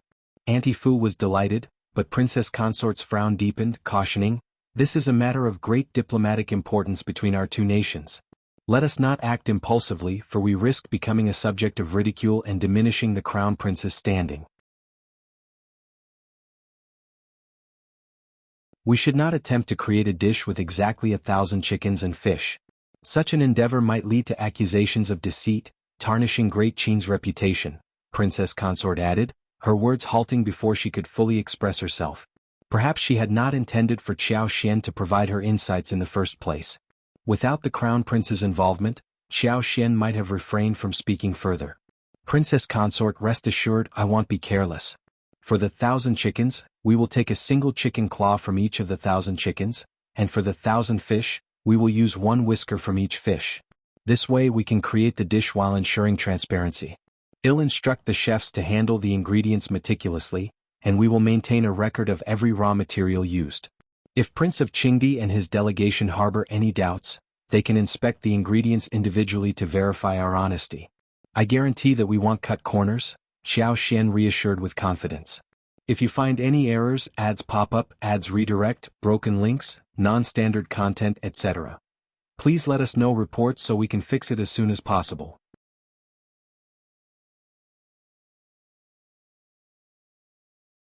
Chapter 1329, Trick. Princess Consort and Auntie Fu were taken aback. Auntie Fu hastily inquired, treasure in the palm? What does that mean? Xiao Xian explained with a smile, shedding light on her idea. Auntie Fu turned towards Princess Consort Dao, her face glowing with excitement. Your Majesty, Madame Xiao's idea is brilliant. It seems quite workable. What do you think? They were discussing the challenge of preparing 1,000 chickens and 1,000 fishes, a test set by Qingdi to create difficulties. Madame Xiao's proposal was a fitting response, a tit-for-tat strategy. Princess Consort was pleasantly surprised. She hadn't anticipated such a creative solution from Xiao Xian. Her eyes brightened as she slowly nodded and smiled. This idea seems plausible. Now what about the other two dishes? Xiao Xian was equally prepared for the other challenges. Addressing the seemingly impossible task of creating a dish that was both cold and hot, Xiao Xian suggested casually, for the dish with contrasting temperatures, we can encase ice in a batter and deep fry it. By serving it before the ice melts, we can achieve the effect of being both cold and hot. Princess Consort, Auntie Fu. Princess Consort's expression remained puzzled, and Auntie Fu struggled to hold back her laughter. Madame Xiao, what an ingenious idea. Truly remarkable. Princess Consort, though she found herself admiring this unconventional solution, couldn't help but voice a concern. But can deep-fried ice cubes truly be considered a dish? Other challenges proved relatively straightforward. While the idea of deep-frying ice was initially incredulous, the skilled chefs, with well-mixed batter and quick execution, could overcome this obstacle. Ice was readily available year-round for the royal family, making it easily obtainable. Before Xiao Xian could elaborate, Auntie Fu voiced her discontent.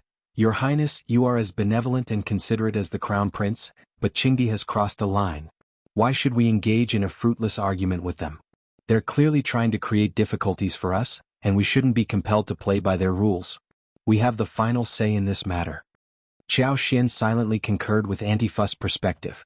Princess Consort seemed to have been bound by excessive decorum for too long. After pondering for a moment and realizing her limited options, Princess Consort reluctantly nodded and sighed. Very well, you're right. What's your alternative then? Subconsciously, Princess Consort turned her gaze towards Xiao Xian, indicating her belief that Xiao Xian could resolve the issue.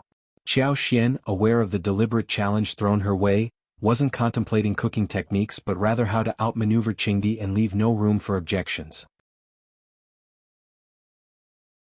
Her approach to problem-solving was unique, and her intelligence shone brightly under pressure. Her train of thought diverged from the norm, yielding entirely different outcomes. Moreover, she possessed a rudimentary knowledge of cooking, which, coupled with her keen wit, allowed her to devise a creative solution. With a brief pause, Xiao Xian's lips curled into a sly smile as she declared, "Their demand is absurd. How can a cooked fish be alive? It's not a matter of making things difficult. It's a matter of shamelessness on Qingdi's part." Absolutely. Princess Consort concurred with Xiao Xian's perspective, her tone resolute. But even though we understand that, we must find a way to resolve this. The reputation of our empire is at stake, and the Crown Prince cannot afford to be seen as ineffectual. As the Crown Prince, he was expected to navigate and surmount any challenges that arose. There was no room for compromise. After a moment of contemplation, Xiao Xian's eyes lit up with determination as she said, "If Qingdi is resorting to such shameless tactics, we cannot simply acquiesce. I do have a plan. If you find any errors, ads pop up, ads redirect, broken links, non-standard content, etc., please let us know reports so we can fix it as soon as possible."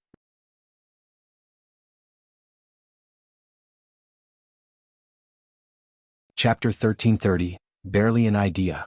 Isn't it just a live braised carp? Instruct the Imperial Kitchen to prepare a braised carp and 2 to 3 live loaches. Before presenting the dish, carefully place the live loaches inside the stomach of the braised carp. As Princess Consort and Auntie Fu stared in bewilderment, Xiao Xian felt a tinge of embarrassment and cleared her throat before continuing. The loaches are sensitive to heat, causing them to wriggle and struggle. Their movements will also trigger the carp to react. Voila! We have a living braised carp. Auntie Fu couldn't help but chuckle. Princess Consort, attempting to stifle her laughter, raised her handkerchief to her face and coughed discreetly. "Is this feasible?" Xiao Xian replied, "It's just an idea based on my knowledge. I couldn't think of any other solution." The concept had actually been inspired by a dish Shed encountered in the past, a specialty known as loach drilling tofu. Back in her hometown of Shaoding Village, whenever she expressed an interest in cooking, a group of eager assistants would lend their support. Shed attempted the loach drilling tofu dish once before using plump, lively loaches, but the endeavor had failed. The loaches hadn't managed to burrow into the tofu as expected. Although the resulting pot of loach tofu soup had been delicious and deeply flavored, it had not fulfilled the desired criteria for a successful loach tofu dish. Contemplating the braised carp challenge had unexpectedly brought this memory to mind. Auntie Fu chimed in with a reassuring smile, "Princess Consort, fret not. I share Madame Xiao's sentiment. Those individuals from Qingdi are behaving completely unreasonably. Why should we not turn the tables and make things right?" Princess Consort found herself without a rebuttal. Her dilemma lay in her lack of alternative ideas. Moreover, this matter could not afford any further delay. The banquet was scheduled for the following night. If the dishes weren't presented, how could Great Qin avoid becoming a laughingstock in the eyes of Qingdi? How would the Crown Prince, the 4th Prince and the 2nd Prince, those responsible for receiving Prince of Qingdi and his delegation, respond to the situation? As these concerns swirled in Princess Consort's mind, she grew increasingly anxious and irritated. She eventually conceded, "Well, I'm not certain if this method will work. They'll have someone report it to the Crown Prince later, and he can make the final decision." She turned her gaze towards Xiao Xian, offering a gracious smile. "In any case, Madame Xiao, you've put forth a great effort and am truly grateful. Xiao Zhen, fetch the red box from my dressing table." Promptly, Xiao Zhen retrieved a small, finely crafted vermilion wooden box resembling a conch shell. It was a delicate piece. Handing the box to Xiao Xian, Princess Consort beamed and said, "These golden hairpins are a personal favorite of mine, and I believe they will complement you beautifully. Consider them a gift." Xiao Xian accepted the box with gratitude. Whether or not the hairpins were the Princess Consort's cherished possession, she accepted them with grace upon the Princess Consort's generous offer. The golden hairpins featured a thumbnail-sized gem in vivid red, adorned with pearls the size of green beans. Their design depicted butterflies and peony flowers, exhibiting exquisite craftsmanship. They could be considered a rare treasure. With her mind preoccupied, Princess Consort didn't engage in further conversation with Xiao Xian, instead instructing someone to escort her home. Back at home, Li Xiao and Li Qiu were fraught with worry over Xiao Xian's absence, relieved to see her return. "Madam, are you all right? We were so worried." Xiao Xian reassured them with a smile. "Don't fret, I'm perfectly fine. If you find any errors, ads pop up, ads redirect, broken links, non-standard content, etc., please let us know reports so we can fix it as soon as possible."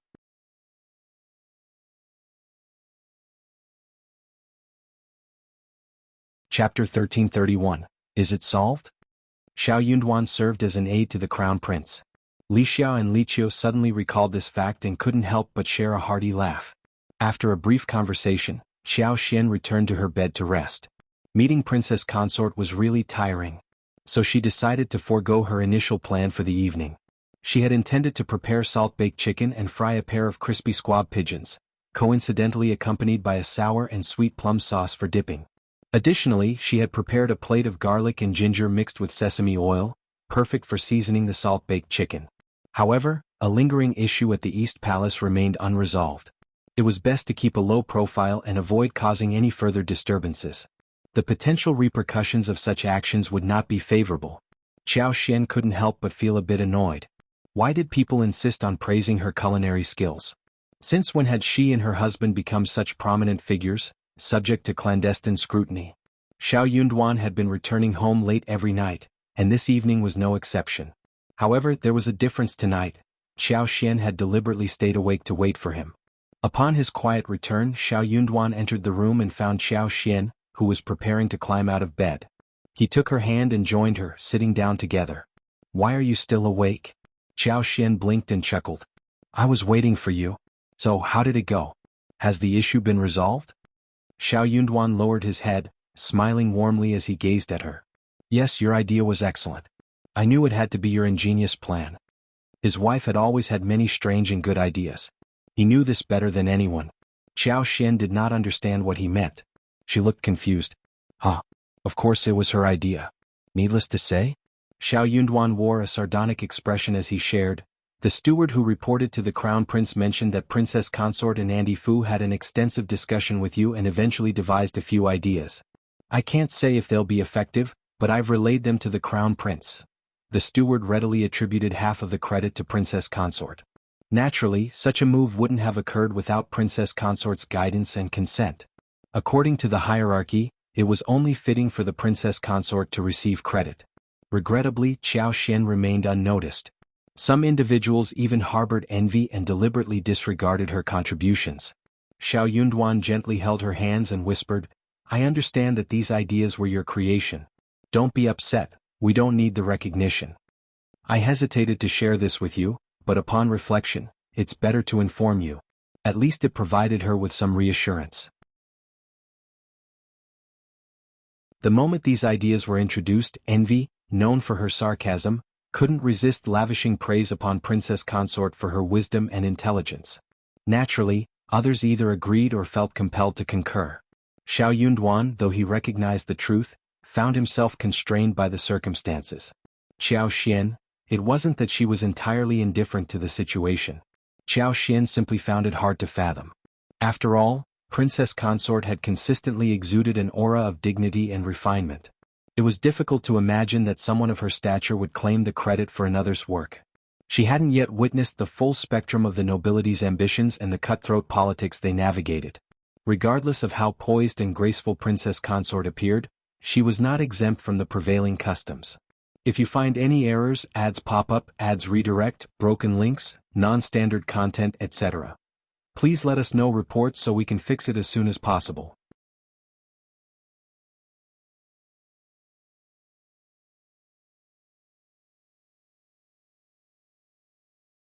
As princes of the Qin Empire, they felt a deep sense of anger and disgust.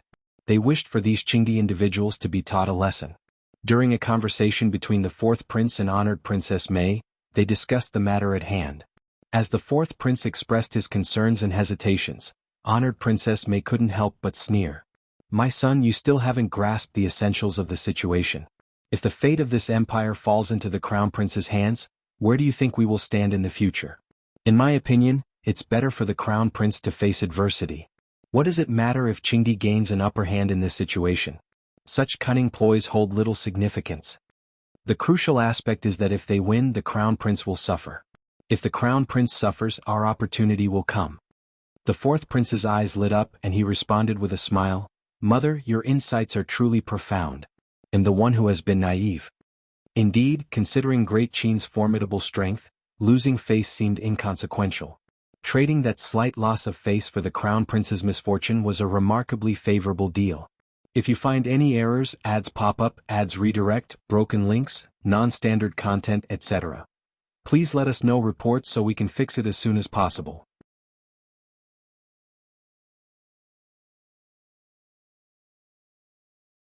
Chapter 1333. Watch the face slap tonight. The fourth prince couldn't hide his delight as he gloated. Qingdi's people are clearly provoking trouble deliberately. Their demands are entirely irrational and baseless.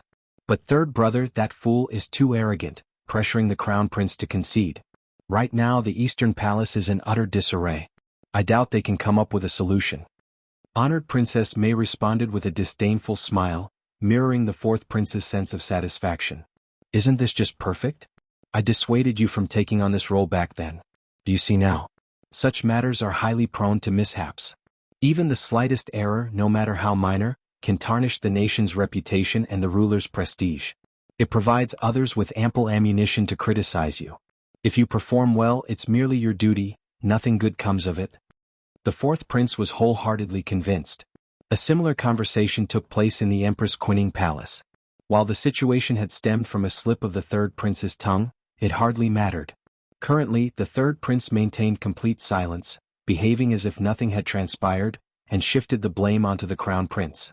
In the blink of an eye, the night had arrived when the crown prince was to prepare the requested dishes for entertaining Qingdi's diplomatic delegation, as outlined by Vice Envoy de C. Xiao Yunduan had urged Xiao Xian to retire early when he left in the morning, cautioning that he might return very late, perhaps even past midnight. Xiao Xian agreed with a smile and kissed him farewell. She hoped for his success tonight and eagerly anticipated hearing all the details tomorrow. Such a significant event in the capital would undoubtedly be a major topic of conversation. That evening, the crown prince hosted a banquet in the East Palace. All the princes, ministers, nobles, and trusted advisors of the crown prince were in attendance. The crowd held varying sentiments: curiosity, anticipation, or schadenfreude. The entire capital was aware of Qingdi's unreasonable demand, and the Eastern Palace had offered substantial rewards to anyone capable of resolving the issue. Regrettably, even with such enticing incentives, no one had stepped forward to volunteer. She had heard that the East Palace was in a state of great anxiety today. She wondered how the night would unfold. Prince of Qingdi, Vice Envoy de C, and the rest were well aware of this situation. At the banquet, they wore smug expressions, eagerly anticipating Great Qin's embarrassment. Even the selfish fourth prince and third prince clenched their teeth in frustration, silently hurling curses. They wished they could confront them head-on. Before long, the crown prince arrived. Everyone greeted him with politeness, and the crown prince maintained his genteel composure as he instructed everyone to take their seats. After some pleasantries, Prince Nuan and Vice Envoy de C exchanged knowing glances. With a hearty laugh, Vice Envoy de C exclaimed, "Crown Prince, why not have the dishes served promptly? A banquet hosted by the Crown Prince must feature an array of delicacies. We've arrived on empty stomachs and can hardly wait. By the way, Crown Prince, you've surely ordered the dishes we requested in advance, right? After all, Great Qin is a nation of etiquette. You wouldn't renege on your promise, would you?" Though infuriated, the officials dared not retort. Instead, they glared at the Qingdi delegation while muttering curses under their breath. Shameless, utterly shameless. The Crown Prince couldn't help but seethe with anger. Yet, as he contemplated the impending humiliation he would endure, a sense of resignation washed over him, offering a semblance of solace.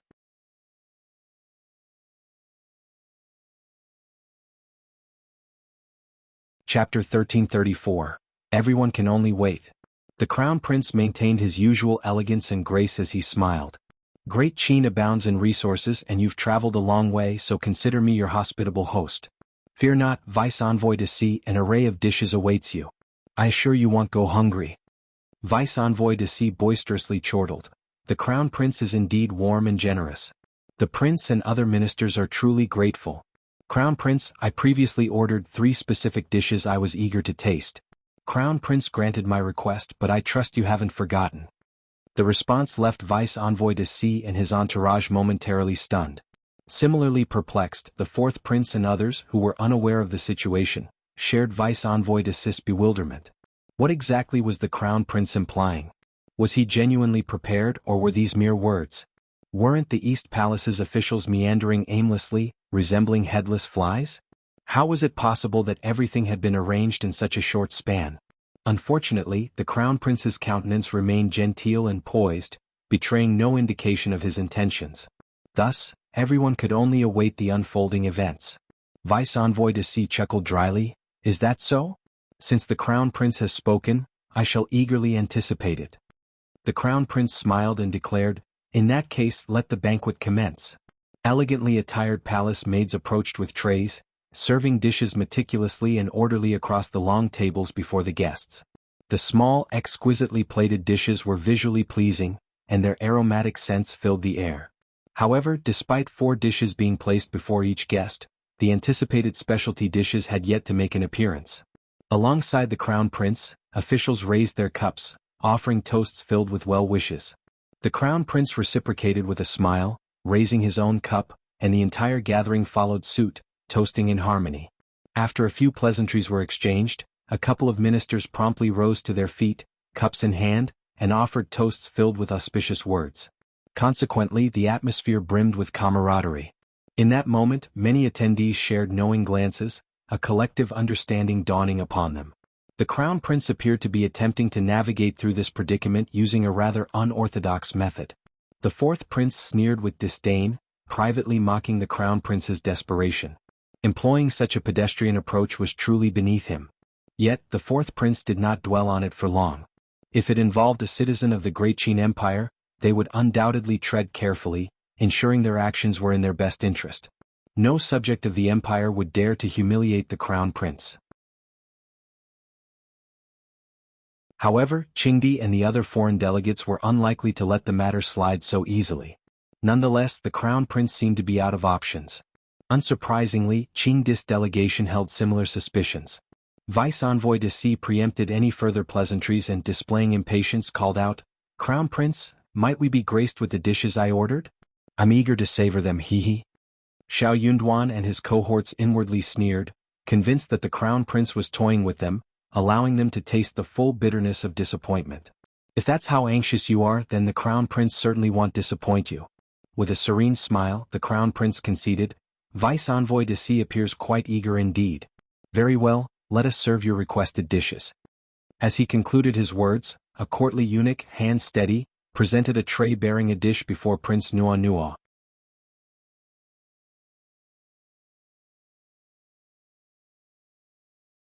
Chapter 1335. This is a speciality. Vice Envoy to see stood beside Prince Nua, his curiosity piqued. He couldn't resist craning his neck to catch a glimpse. Crown Prince, is this all for one serving? The Crown Prince wore a knowing smile.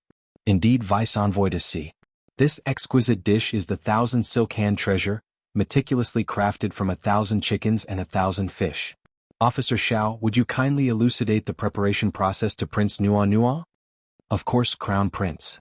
Xiao Yunduan rose and respectfully bowed before proceeding to describe the dish's creation. He spoke with composure, all the remaining ingredients are still kept in the kitchen. Should Prince Nua and Vice Envoy to see have any doubts, you are welcome to visit the kitchen for verification. However, it would be best to do so tonight, as we believe in minimizing waste, and any leftovers will be distributed to the kitchen staff after this evening. Our great Qin Empire, despite its vastness and abundant resources, has always upheld the value of not squandering food. We consider it a blessing to utilize resources wisely. Therefore this dish was prepared with utmost care. I encourage both Prince Nuan and Vice Envoy to see to savor it. It was unreasonable to prepare individual portions of a dish created from 1,000 chickens and 1,000 fish. Such extravagance and waste were unimaginable. The people of Qingdi knew the importance of conserving resources. They understood that in times of hardship, when seaweed yields were low or harsh winters claimed the lives of countless livestock, their lives could become exceptionally challenging. Consequently, they revered food more than most and were averse to any form of wastefulness. Xiao Yunduan's explanation left the diplomatic delegation from Qingdi without words. Even the fourth prince and the third prince exchanged bewildered glances. Is this all there is to it? Upon careful consideration, it became apparent that there was nothing amiss. Prince Nuan reluctantly picked up his chopsticks and tentatively sampled the 1,000 silk hands dish. He managed to muster a smile and nodded appreciatively. The flavor is indeed quite delightful. I'm curious if the other 2 dishes are ready for presentation as well. Xiao Yunduan exchanged a brief glance with the crown prince, who signaled his approval. Xiao Yunduan replied, "Certainly." This time, the eunuch in charge, the same one as before, hurriedly served the dishes, but this time, his movements were noticeably swifter. He practically dashed in and swiftly placed plates of cube-shaped golden fried snacks before Prince Nuan. Xiao Yunduan continued, "Prince, please indulge in this delicacy. This is our ice and fire golden cake." Everyone present raised eyebrows in puzzlement.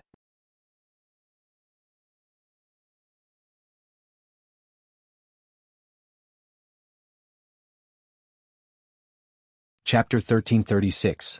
A strong dragon doesn't fight a local snake. Lord Xiao is absolutely correct. This is a specialty of Great Qin. Indeed, Great Qin boasts an array of remarkable dishes. Ah, you folks simply lack the culinary enlightenment to appreciate it. Of course. The officials remained gracious and extended warm hospitality to the Qingdi diplomatic delegation, fearing any displeasure or discomfort on their part.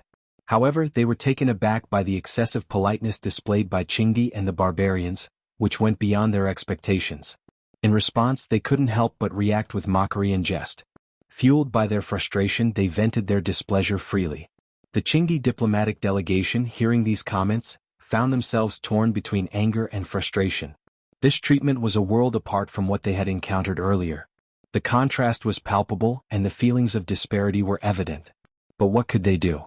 A mighty dragon had no reason to contend with a local serpent. To Great Qin, they were neither mighty dragons nor local despots. They were merely barbarians who dared to open a dye shop. Their own amusement was all that mattered to Great Qin.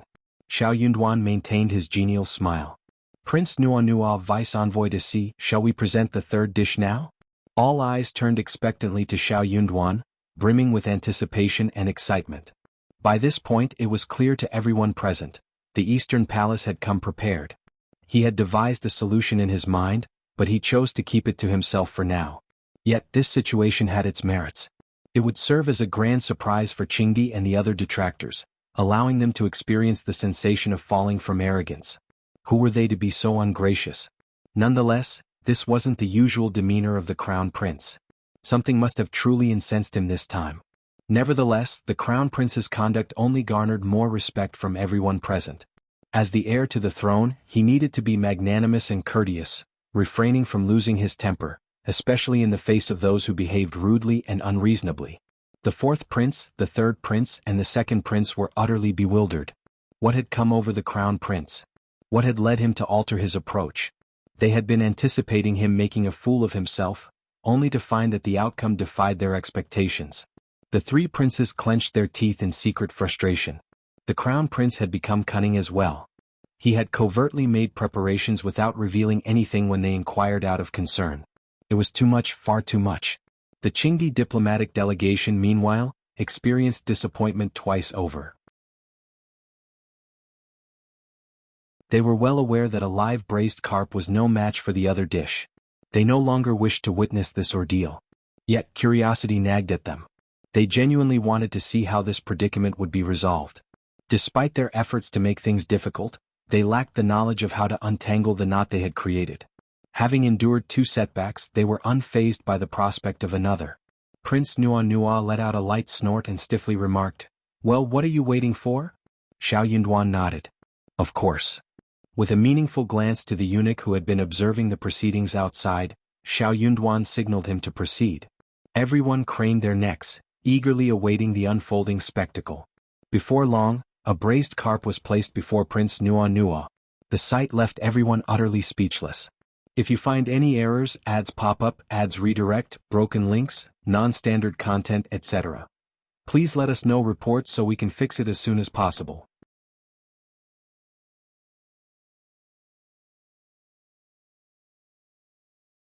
Chapter 1337.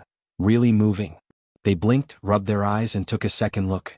No, their eyes weren't playing tricks on them, were they? It was undeniably a regular braised carp, identical to what they would typically have. Prince Nua Nua seemed to share the same sentiment. His face brightened, and his eyes sparkled as he gestured towards the braised carp, ready to voice his sneer. Lord Xiao, you didn't serve us the live braised carp we requested, did you? We were expecting. His eyes widened abruptly and he froze. The carp was moving. Not once but twice more in a clear and unmistakable manner. Everyone present witnessed it, and a collective gasp of astonishment swept through the room. It moved, it actually moved. I saw it. Is this some kind of illusion? It's genuinely alive, a living braised carp. How can this be? Prince Nua Nua's expression underwent a rapid transformation, and he nearly leaped in alarm. Supernatural, it had to be supernatural. He shot a surprised and accusatory glare at Xiao Yunduan. How on earth did you manage this? Xiao Yunduan maintained his serene smile. Our chefs have their own secrets. If you're interested, you can discuss it with them tomorrow. A suppressed snicker circulated through the banquet hall. Prince Nua Nua huffed and shot a chilly stare at Xiao Yunduan. For some inexplicable reason, he felt a tinge of frustration. He was a prince, so why was he engaging in a conversation with a mere chef? What a ludicrous situation. Young Lord Xiao appeared to be intentionally mocking him, as if underestimating his intelligence. In his eyes, Great Qin scholars were the most loathsome. They exploited their erudition, harboring hidden agendas and taking every opportunity to belittle others without the slightest hesitation. Although arguing was futile, he was seething with discontent. Xiao Yunduan prodded, "Aren't you going to give it a try?" Prince Nua Nua's countenance darkened further. Sample the dish? How could he dare to do that? It seemed highly peculiar no matter how he looked at it. Who knew what the people of Great Qin might have done? What if something went awry after he tasted it? He wasn't willing to take such a risk with his own life. No need. Prince Nua Nua signaled to the young eunuch overseeing the banquet. Remove this dish. The young eunuch lowered his head, ready to have the dish taken away. However, Vice Envoy Deci halted him and offered a friendly smile. This is intriguing, Prince. I'd like to give it a try and broaden my culinary horizons. Prince Nua Nua glanced at him and nodded with a smile. Very well, go ahead. With Vice Envoy Deci partaking, Great Qin wouldn't dare to employ any trickery. If anything untoward happened to Deci, he wouldn't let it slide.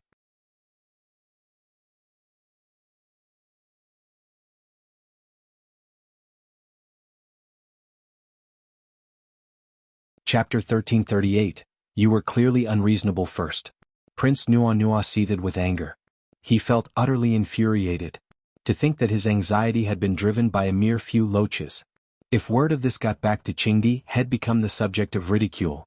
The idea of being afraid of a handful of loaches was utterly absurd. The mere thought of it made Prince Nua Nua's face flush with embarrassment. Crown Prince, how do you intend to address this matter? The Crown Prince, ever polite and dignified, held a high station.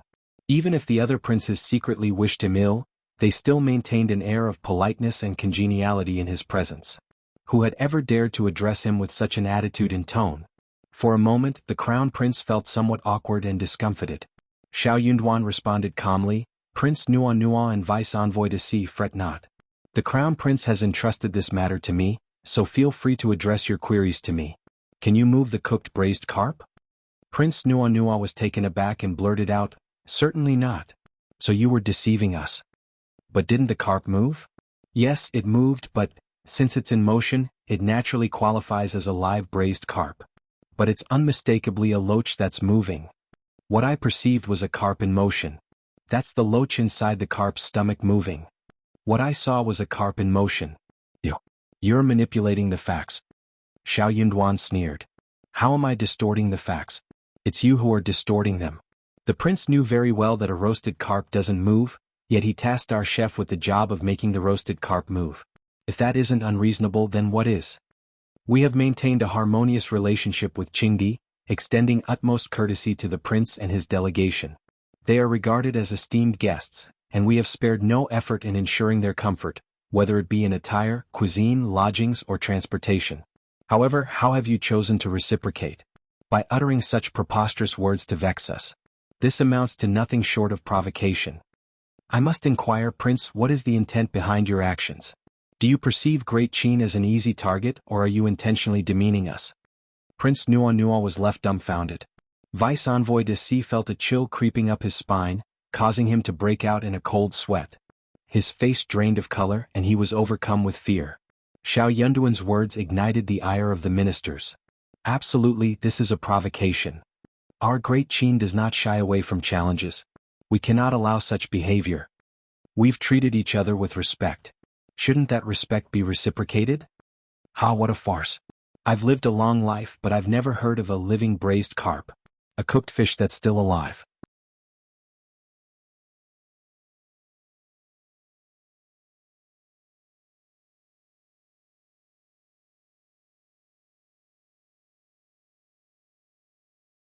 They had no choice but to restrain themselves and play the role of gracious guests.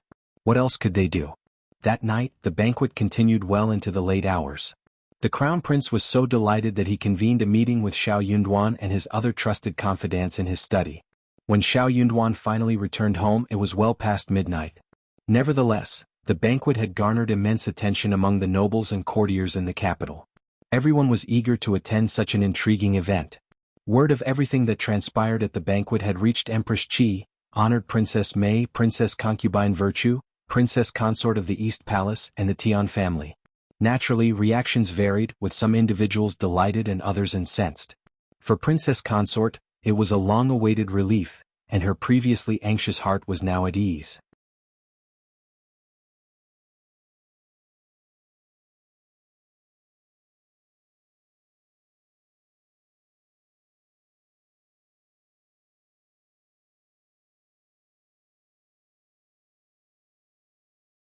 Chapter 1341, Opportunity. If Xiao Yunduan had chosen to marry her back then, he would have achieved tremendous success by now. Why should the East Palace even be a factor in all of this? She could only blame herself for being too lenient. Rather than adopting a wait-and-see approach and giving them time to think, she should have taken action to eliminate Xiao Xian. Had she done so, none of this would have transpired. Without Xiao Xian obstructing the way, Xiao Yunduan would certainly have changed his mind. So what if it were revealed that Xiao Yunduan shared a profound connection with Minister Old Yun? It was none of the East Palace's concern. Tian Shanshan had seemingly resigned herself, but after hearing Xiao Yunduan's actions tonight and picturing how he had humiliated Qingdi and their entourage, her heart rekindled with fervor. It was only then that she realized she had never truly given up. In reality, she desired this man even more than she had initially. Why not? In this fleeting existence, could she possibly encounter another man who stirred such deep emotions and longing within her? Unlikely. So why should she subject herself to this torment? Tian Shanshan tightened her grasp on the blanket. A glint of determination flickered in her dark eyes. Her crimson lips curled into a faint smile. She harbored no sense of urgency. She comprehended the significance of acting at the opportune moment.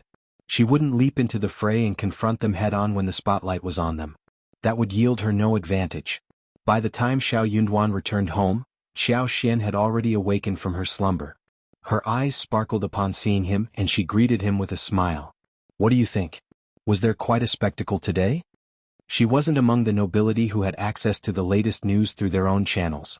She had to await Xiao Yunduan's return to learn anything. Xiao Yunduan stepped closer and planted a tender kiss on her lips. With a smile, he remarked, "My dear wife, since you came up with such a brilliant idea, of course there was quite a spectacle." Upon hearing his words, Xiao Xian burst into laughter. The Qingdi delegation had stirred up quite a commotion since arriving in the capital, and while the court couldn't take action, the commoners were becoming increasingly irate. Their humiliation this time around was a fitting response, and it would likely encourage them to behave more modestly in the future. Xiao Xian playfully complained and Xiao Yunduan smiled as he responded, "That's the extent of it." The Prince of Qingdi and his entourage are heading to the royal hunting ground for a hunt. I'm finished with my duties here and we're heading south. Xiao Xian nodded, saying, "Excellent, just set a date and we can depart at your convenience. The sooner we leave, the better." While the winter scenery in Jiangnan was beautiful, the journey was challenging. Both of them were determined to return home before the new year, so an early departure was preferable. Xiao Xian harbored concerns about their flower field and wondered how it would fare during the winter. "It's only a matter of a few days," Xiao Yunduan reassured her with a smile, his hands beginning to move playfully. "Let's take a break." Blushing, Xiao Xian grabbed his hands and chided, "What are you up to? It's so late and you're still mischievous." Xiao Yunduan chuckled. After sneaking around just a moment ago, he was now behaving openly and boldly. He leaned close to her ear, planting a kiss as he spoke in a husky voice. "I feel like I have too much energy and can't sleep. My dear wife, you can take it easy tomorrow." He tenderly kissed her lips, gently applying pressure. Xiao Xian couldn't help but recline on the couch. She wrapped her arms around his neck and closed her eyes.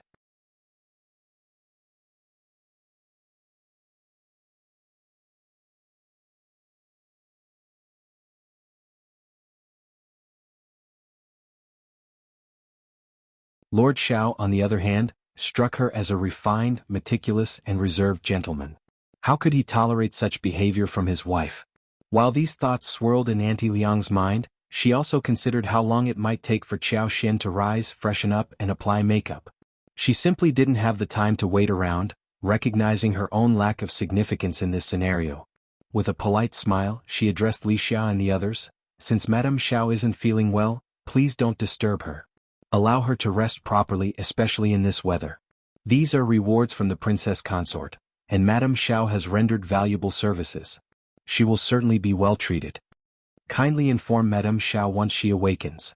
Li Xia and Li Qiu breathed a collective sigh of relief and quickly expressed their gratitude, accepting the rewards with due respect. After Auntie Liang departed, they decided not to disturb Xiao Xian's slumber. "Now that everyone from the East Palace has left, we can wait until Madame wakes up and assess the situation," they concurred.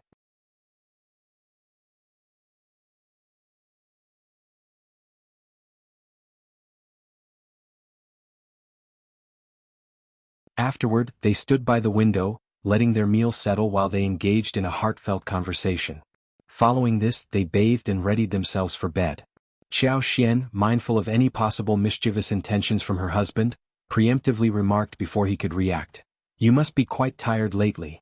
Tonight, let's get a good night's rest and go to bed early." Xiao Yunduan chuckled, retorting, "I'm not tired at all, my dear wife." "How can that be? You must be tired. I had a restful night last night." Xiao Xian was taken aback and scolded him playfully, "You're just talking nonsense again. Oh, come on." Xiao Yunduan burst into laughter, and in the end he didn't disrupt her. They shared a private conversation, cuddling for a while before drifting off to sleep. The following day, an emissary from the East Palace arrived to present a reward. This time it was an eunuch in charge. Xiao Xian, after a polite exchange, kindly dismissed him. The reward today was intended for Xiao Yunduan from the Crown Prince. It wasn't lost on them that the Emperor was aware of the events at the previous night's banquet. If you find any errors, ads pop up, ads redirect, broken links, non-standard content, etc., please let us know reports so we can fix it as soon as possible. You're tuning in to the Han Li's Wuxia Chronicles YouTube channel. We're so grateful for your support, and don't forget to subscribe to join us on this incredible journey through captivating stories. Your generosity through donations truly makes a world of difference, as it's the primary source of revenue that allows me to expand and enhance this channel for you. Thank you from the bottom of my heart for being a part of this adventure.